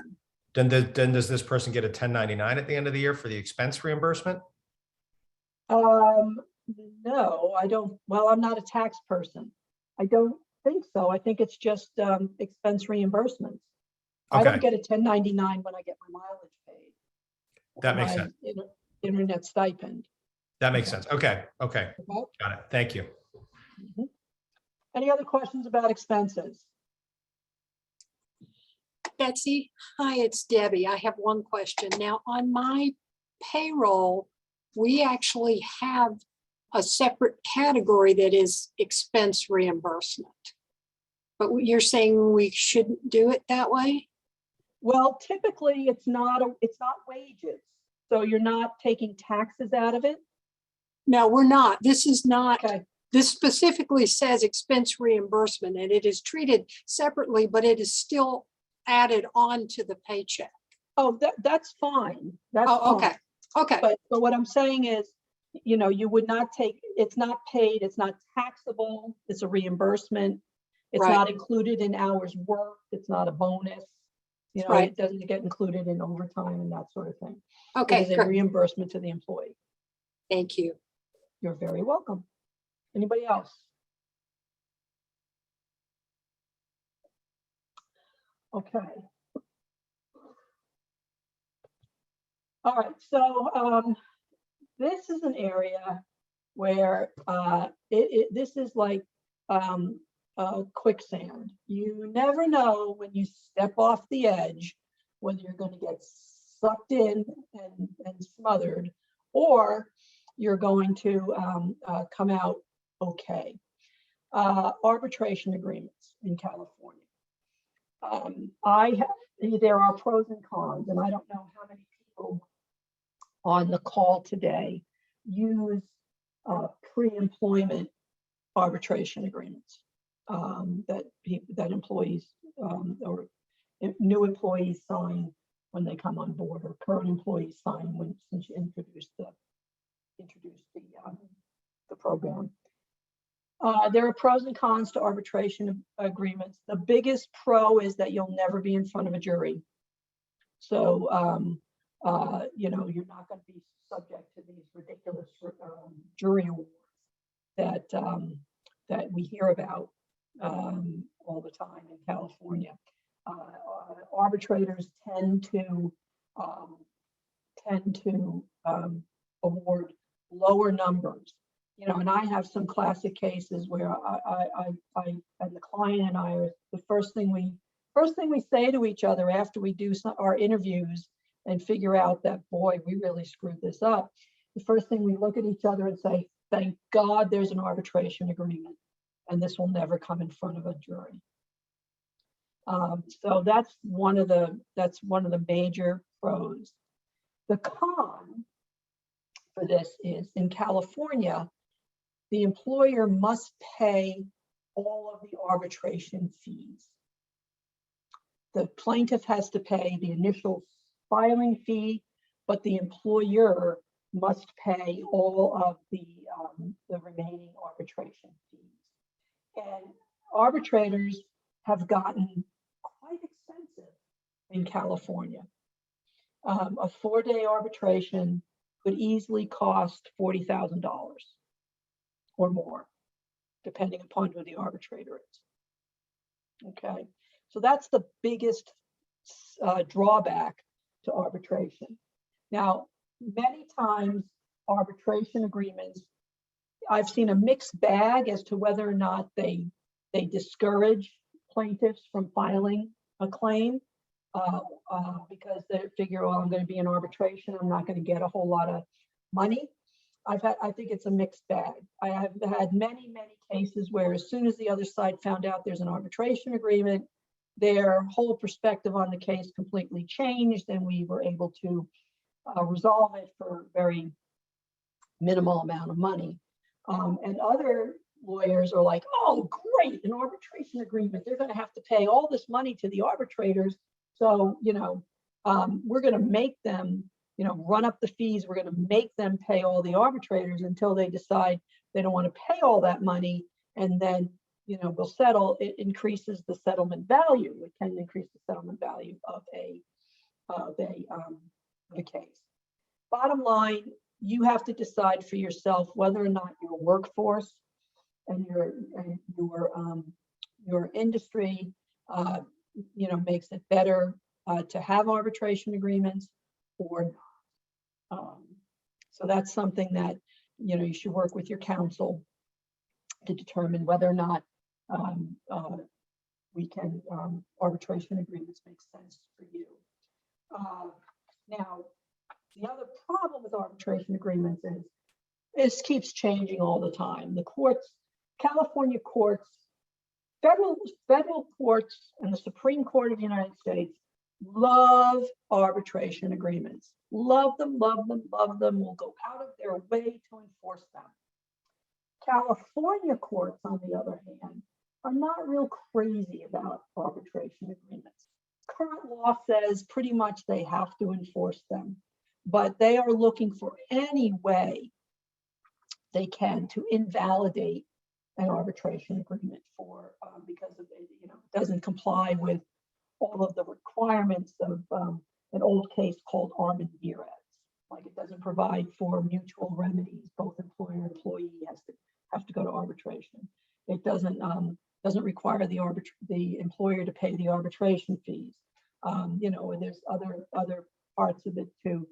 And they try to invalidate them. Most recently, they've been trying to invalidate arbitration programs that use electronic signatures to have employees sign off on the arbitration agreement and as part of the new hire requirements. So that's, we're seeing that. So they're just chipping away. Now, a couple of years ago, there was a case called a statute called AB 51, which prohibited, which is now Labor Code Section 432.6, prohibits employers from having a pre-employment arbitration agreement or having current employees sign mandatory arbitration agreements. And that went into effect, I think it was 2019, maybe. And immediately it was challenged and an injunction was issued by a federal court here in California. And that injunction has been in place for all this time, which means that you can have mandatory arbitration programs. Well, in this case, the Chamber of Commerce versus Bonta, which was decided by the Ninth Circuit late last year, the court was asked whether or not that injunction should stay in place, or whether or not the full provisions, the full prohibitions on arbitration agreements are to be implemented as per AB 51. And even the California federal courts are getting to be very pro-employee. And the Bonta case said, yeah, we think that AB 51 preempts the federal law in this case and invalidates pre-employment arbitration programs. And of course, that threw everybody in a tizzy. And the decision is somewhat convoluted. It said, and this is what makes no sense, it will enforce any arbitration agreements that are currently in existence. So those are all grandfathered. And it says that you cannot force somebody to sign an arbitration agreement as part of their employment, but you can present it to them, and if they voluntarily sign it, then it's valid, even if it would go against AB 51. So there's, it just made no sense. Fortunately, the business interests in California immediately appealed this, and we're waiting for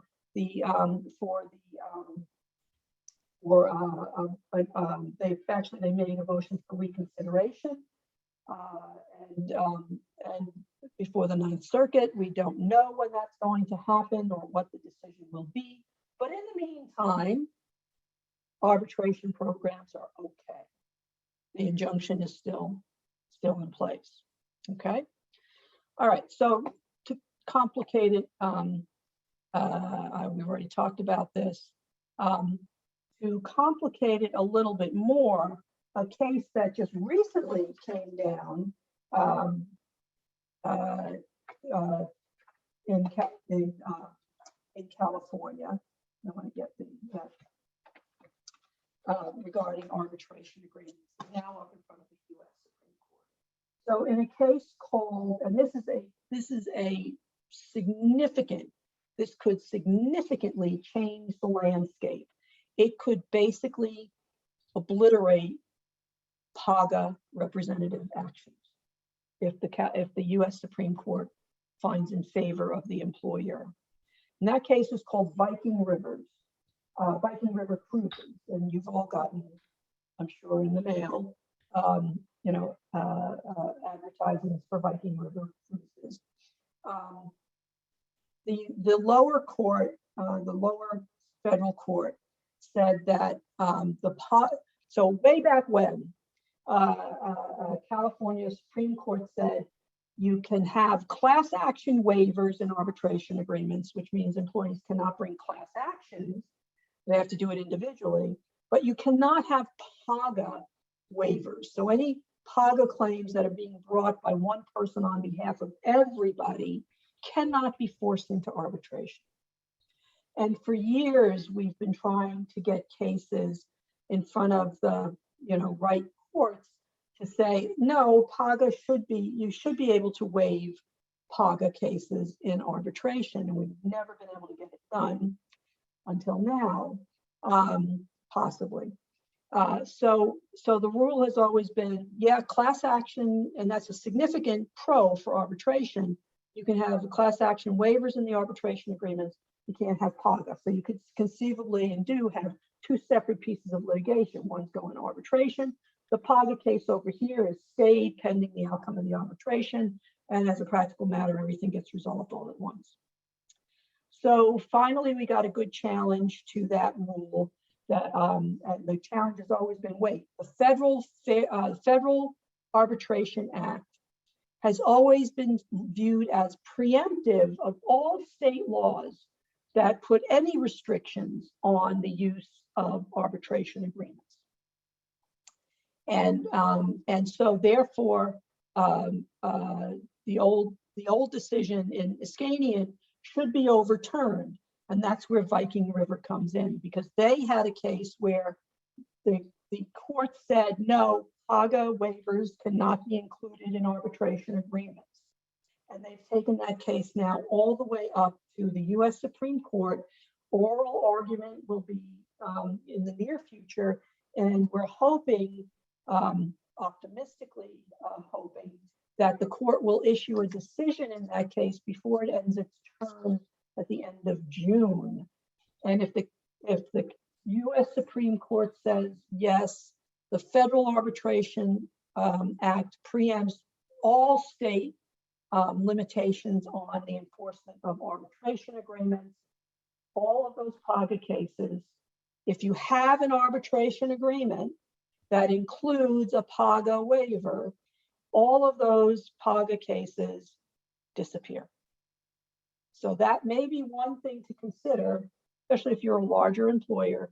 One pro about having an arbitration program is that if the U.S. Supreme Court finds in favor of Viking River, it basically obliterates PAGA claims. Now, we'll see what happens. So keep your fingers crossed on that one. It could be a really big deal for California. All right, one other thing I want to mention about arbitration, actually two things I want to mention about arbitration, or that, let me see here, another case that just came down literally yesterday allows, which again, please pray that the Supreme Court rules in favor of Viking River, because the California court just yesterday came down with a decision that said, well, if you have in the PAGA case, you only need one aggrieved employee, file a case on behalf of everybody, and the statute of limitations goes back to when that original person filed the claim. Okay. Now, for whatever reason, sometimes these plaintiffs they get removed from the case or whatever. This court said that, well, if you don't like your first plaintiff, basically for the plaintiff's lawyers, if you don't like your first plaintiff, you can bring somebody else in who might actually be better with different claims, but all, which may increase the liability. But you can bring that second plaintiff in, and you can still go all the way back, as far as liability is concerned, to the date that that first plaintiff filed a claim. So it expands the potential liability for PAGA violations. And again, PAGA is a per pay period, per employee, per violation penalty that can literally add up to millions and millions and millions of dollars. In meal and wet rest break cases, wage statement cases, sick pay cases, expense cases, all that stuff. All right, so that's again, also just yesterday, hot off the presses. The new law that went into effect in January, and for those of you who do have arbitration programs, you have to pay the arbitration fees immediately upon receipt of the invoice. Many times we clients say, well, let's not pay it right now. We might be able to settle this case, and then I don't want to have to be bothered getting a refund from the arbitration provider. So let's just, and I have to pay $65,000 for a 7-day arbitration. Let's just wait until we pay it. Well, the problem is you can't wait anymore. You can't hedge your bets. You got to pay it immediately, and make sure that you look in the agreement with the arbitration provider as to what you can. Usually you'll get a full refund if they haven't put any time into it, but you have to pay it and then get a refund. If you don't do it, then your arbitration is obliterated and you're back in court. And if that's that revives a class action, so now you've got a class action in court when you could have paid the arbitrator fees right away and avoided all of that. So that's the other wrinkle with California arbitrations. I still say, depending upon the nature of your business, it is worth looking at to see if an arbitration agreement or an arbitration provision is makes sense for you, and talk to your counsel about that. All right. Speaking of PAGA, oops.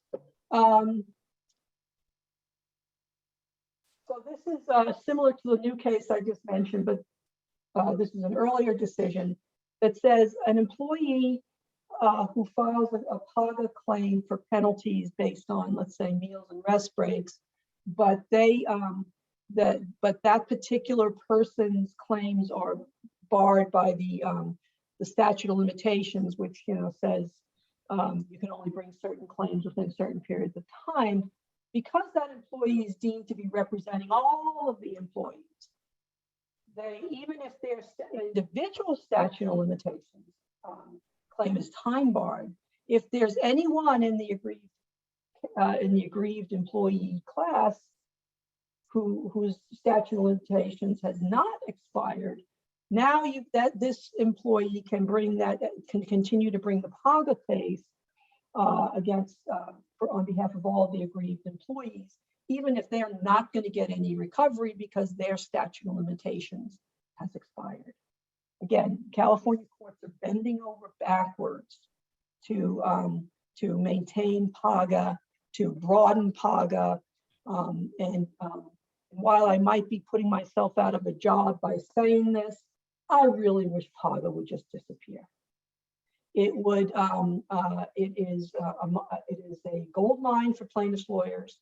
It certainly doesn't hurt my fees when I have to defend companies in PAGA claims, but it is a huge business problem, and I would love to see PAGA disappear. So keep your fingers crossed. Betsy, it looked like you had a question from Todd, unless he was just putting his hand down. I might have missed it. No, it's super quick question. Could an aggrieved former employee outside of their statute come back on behalf of the current employees? Yes. So someone who had a bad parting, say 7 years ago, could say, "Oh, I'm going to file this claim on." Well, but no, they couldn't go back that far. Is it 3 years still? 3 years, yeah. Got it. Okay. Got it. Right. Any other questions about that? Okay, so we are way ahead of schedule. So let me give you the New Year's resolutions, and then I'm going to open up the floor for free legal advice. on whatever topic you want to ask about within reason. If you ask me, will you review my handbook for free? I'm going to say no. But I can work out a deal with you. Oh, and I've also spelled handbook wrong. All right, so make sure you look at your separation agreements and make sure you've got those disclaimers in there. Make sure I cannot stress enough how important it is to train your supervisors and employees on meal and rest break compliance. If we can show that we are training everybody and everybody knows what the rules are, then we can say, look, there may be a few violations here and there always are because nobody's perfect. There may be a few violations here and there, but we do not have a systematic violation of meal and rest break laws. And so that would cut against a class or a PAGA class of employees bringing a claim. So please train your supervisors and employees. Make sure whatever your COVID policies are, again, the ETS also made some revisions, the new ETS, the California ETS, CalOSHA, made some revisions into the way, into what you have to do when you're investigating COVID cases at work. So you want to make sure that your COVID prevention plan is up to date. If you put one into effect in November of 2020, when the ETS first went into effect, that required COVID prevention plans. If you put one into place and haven't looked at it since, you've got to revise your COVID prevention plan because they've added things about testing requirements. They've added things about training. They've added things about face coverings. They've added things about vaccinations and rules about outbreaks and major outbreaks. So you cannot rely on the old COVID prevention plan. It must be updated. Also, make sure you update any COVID policies you have with respect to, and I mean, primarily safety protocols and reporting of cases and things like that. Make sure that's all up to snuff. We might as well start drafting our new supplemental COVID sick pay policies because that law will be going into effect within, I predict, the next week or so, if not sooner. So that will need to be a written policy. So get started on that. Also remember, as far as sick leave is concerned, there are county and city ordinances that require COVID sick pay that have been in effect, even though the state rules expired in September of 21. Many counties and many cities have COVID sick leave policies that are still in effect and that will remain in effect until the declaration of emergency is canceled by the state or local governments. So LA County still has a COVID sick leave policy that's in effect. LA City has one. Long Beach has one that's still in effect. Okay, so you want to make sure that you're also complying with your local rules as well as far as COVID is concerned. Review your handbook. At a minimum, you're going to have to update your California Family Rights Act policy to include parents-in-law in that covered family category. You definitely want to do an audit of your wages, payroll practices, and frankly, your personnel practices as well. One of your handouts that's included with your materials is a checklist for a personnel audit. And it is a pretty robust checklist. It has all kinds of things on there. And you will look at it and say, there is no way in hell I'm going to be able to do this, afford this, or want to do this. The good news is you don't have to bite it off all at once. I work with a lot of clients. We do spot audits. And we say, you know, the first thing I ask the client is, what 3 things wake you up or keep you up at night? What are the things that you wake up in the middle of the night and say, oh my God, we're not complying with this, or oh my God, I don't think we're doing this right. What are those top 3 things? And that's what you start your audit with. You look at those 3 things, you get those ducks in a row, and then you start chipping away at it as new priorities come up. You know, then what's your next 3 things? Then what's the next 3 things? And you work your way through it. But I have to tell you, it's like painting the Golden Gate Bridge, because by the time you finish, you get all the way through the list, you're going to want to start again in some areas to make sure that we're, you know, doing follow-up to make sure that we are still in compliance. Okay, so I strongly recommend that you do preventative audits of your personnel, wage, and pay practices. If you have arbitration agreements, please have them reviewed by your lawyer. There have been a number of changes over the years and that require tweaks to the arbitration agreements to make them enforceable. If you're thinking about an arbitration agreement program, talk to your counsel and make sure you're weighing all the pros and cons of that of those, whether or not you want to do those agreements. I still say in the long run, because 99% of all cases still settle either before trial or before arbitration. Having an arbitration agreement program can and does significantly reduce the settlement value of most, if not all, of cases. I have a case right now where we did not do what we were supposed to do, and it's a pregnancy case. And pregnancy cases, juries love pregnancy cases. And it could easily be a 7-figure case in front of a jury, easily. But we have an arbitration agreement. And plaintiff's counsel hasn't quite, I keep sending it to her because she keeps sending me, this is a mid-7-figure case.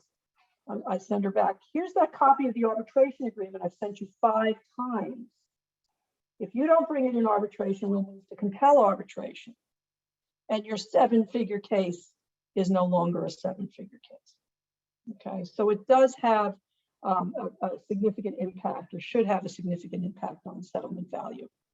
All right, so with that, the floor is open. We still have, I don't know how many people we still have, Colin, I can't, 7, yeah, it's still small enough group you can raise your hand because it'll be easier than going through the chat.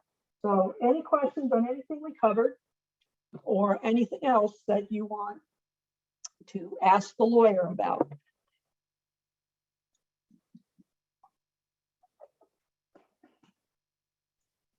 I would advise not to be shy since it's I don't know if Ellen is clapping or raising her hand, but I'm assuming she's raising her hand. Oh, sorry, I am. I clicked too quickly there.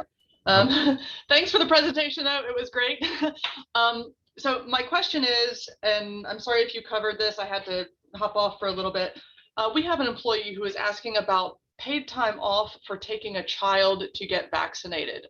Are we required to pay employees for time off to take children or other family members for a vaccination? No. Okay. Okay, 1 down. How many other people have questions? Adam. Hi, thanks. Very informative. So I had a question. You mentioned the paid sick leave laws, I guess, for LA County and City of LA. Can you, does this also apply in Culver City, or do they have their own? Culver City is an island of paradise.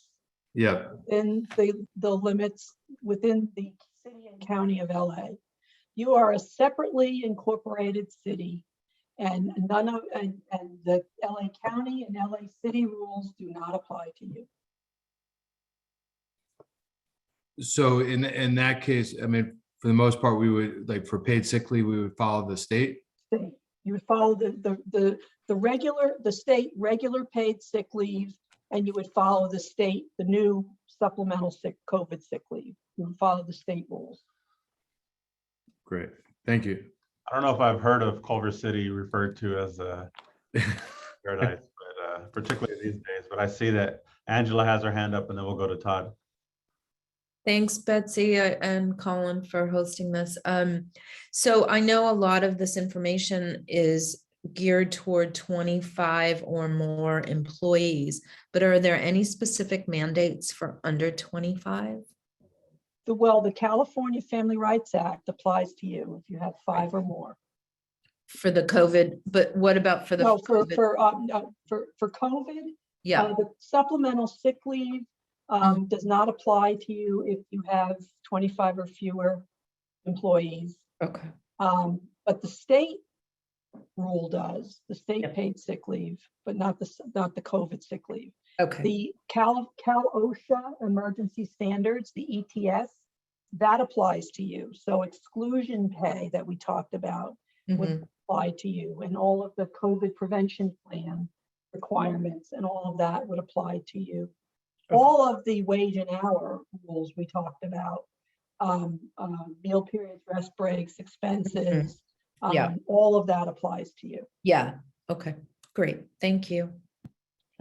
Just to add to that too, Angela, as you know, with California, all of this that Betsy's gone over, with the exception of the newly or soon to be newly signed extension or I guess new rollout of the COVID paid leave. All of these are ones that are currently law, but the state legislature is definitely considering a lot more surrounding COVID that would potentially apply to less employees. So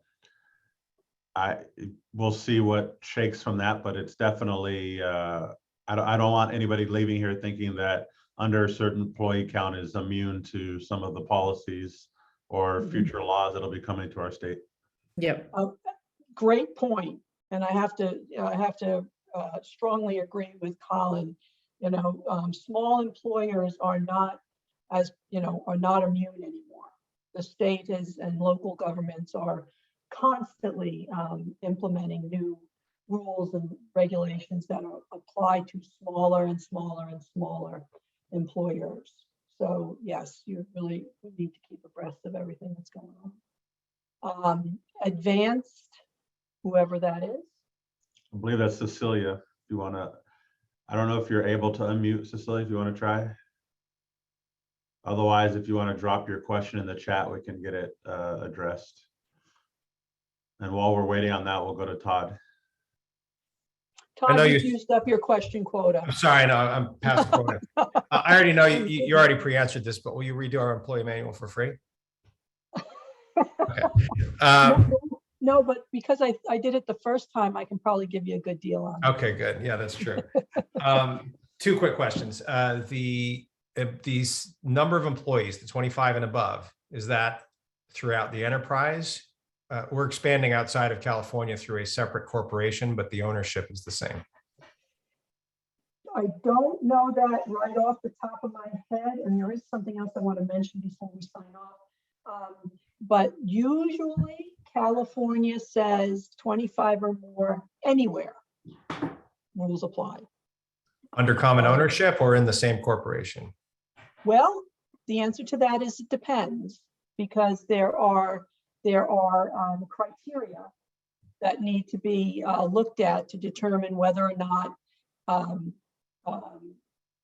subsidiaries, affiliates, and that sort of thing would be considered one entity. And a lot of it has to do with who the board of directors are, who the owners are, who the managers are, who makes the rules, the policies, and things like that, who administers payroll and all that stuff. If it is one entity and all that stuff, or there's a lot of commonality in that, then the whole thing could be one enterprise. for one employer. Okay. And one other tiny question. You did, I can't remember who was asking the question earlier, but reimbursement of expenses on a pay stub is allowed so long as it's completely separate from any sort of tax withholdings, gross earnings, et cetera. Correct. You can have that. Yes, your reimbursement for this. So I can just work with because if we do percent, a fixed dollar amount per service rendered, it's easier for me to just make that part of payroll calculation. That's fine. I can just As work long with as it's not taxed. As long as Yes. it's not taxed and not considered hours worked. Okay. Awesome. Thank you. Anybody else? If not, I have one more thing that I wanted to mention, another new case dealing with whistleblowers. California has had on the, and this is a new case. California has had on the books a labor code statute for a long time, 1102.5 and 1102.6. And these are the California whistleblower statutes. And I have been saying for years that this could be a plaintiff's bonanza if they really started looking at this law, because it is so employee friendly that it would be, it would be right for claims. So this law, 1102.5, says that any employees are protected from retaliation if they make a claim of what they reasonably believe to be unlawful activity to a government agency, law enforcement, or, and here's the big one, anyone within the organization who has authority to investigate and correct. HR, a manager, So internal complaints are covered by this law. So employees are protected if they reasonably believe that they don't have to have any proof at all, just a reasonable belief that we're doing something wrong. Now they are protected, and if they get terminated, they can file a whistleblower retaliation claim. And unlike other claims, so discrimination claims, the employee has the burden of proving that we intentionally discriminated, harassed, or retaliated against somebody because of their race, sex, national origin, etc.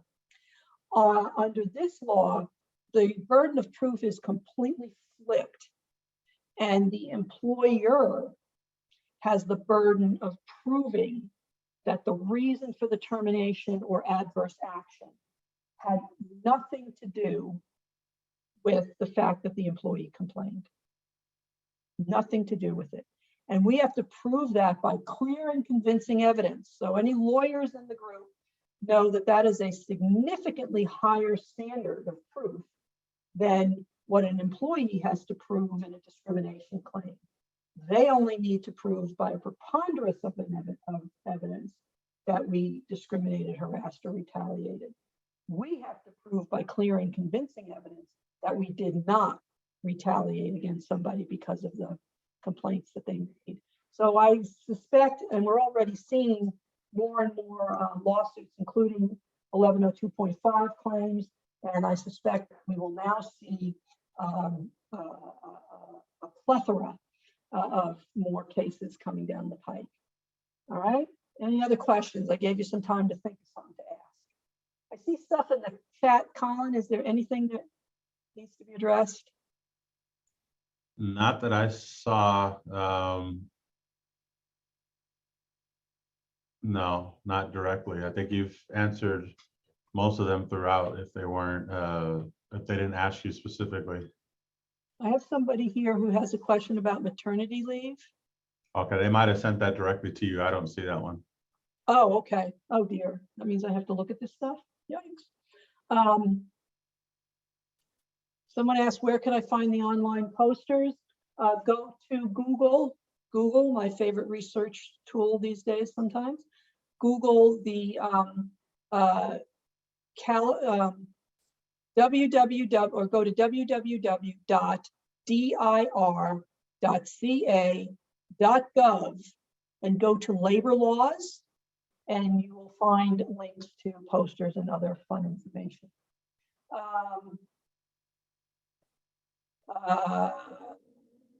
So Adam asked, are these still rules that apply to certain companies? Oh, I think we already answered that. Clarification, do you recommend keeping employee files for 7 years? Yes. And payroll records too. You know, there's of course, the danger. Well, we only have to keep them for 4 years. Then when we get sued and they want to go back further, we won't have the records, so they can't get us for those. That doesn't work anymore. They'll just extrapolate and then, you know, backwards and nail us that way. So yeah, it's better, usually better to have the records. Sometimes, most of the time, not always. As I mentioned, healthcare facilities have completely different rules for for most of the COVID stuff. Healthcare facilities are not covered by the rehire provision. Those are only hospitality companies and hospitality businesses, related businesses that are subject to the rehire rules. And you're welcome to whoever said thank you for the program. And then we have a question of an employee coming back from maternity leave, she cannot return to work full-time and cannot give me a time frame for when she can return to full-time. How long do I have to accommodate her part-time disability or part-time availability? It depends, advanced, whoever, whatever your name is. It really depends, and I really can't give specific advice on this one. But if the employee has to stay out for a disability related to the pregnancy, like postpartum depression, then you may have to accommodate the part-time schedule for a reasonable period of time. If she has to stay out because she can't find childcare, that is not a protected reason for leave, and you would not generally have to hold her position open or keep her employed. But those are generalized, very generalized answers, and I do not recommend that you act on any one of those until you seek specific counsel. And that goes for anybody else who's listening in on that one. All right, now we have, let's see. Okay, and you're welcome, whoever said thank you again. Last chance. Any questions? Otherwise, I will give you about a half hour back in your day. I just wanted to thank you on behalf of everyone that attended live, and for those that'll be listening in the wee hours of the morning while they're thinking of the things that you said that keep them up at night. So appreciate you partnering with us as you always have, and I'll be sure we're going to send out this information to folks after, and we'll be sure to share your contact information because, as I know, every year I have people follow up after and thank us because they've been able to connect with you offline, and you've either been able to solve a problem for them or represent them in the future. So with that, I do agree. Getting time back in the day is always a positive. So thank you all for attending. Thank you, Betsy, for the great presentation. And I will, you'll see the link as well as access to the documents coming shortly. So thank you. And I hope to literally see you all in person for this next year. Take care and stay safe. Thank you. Thank Thank you. you.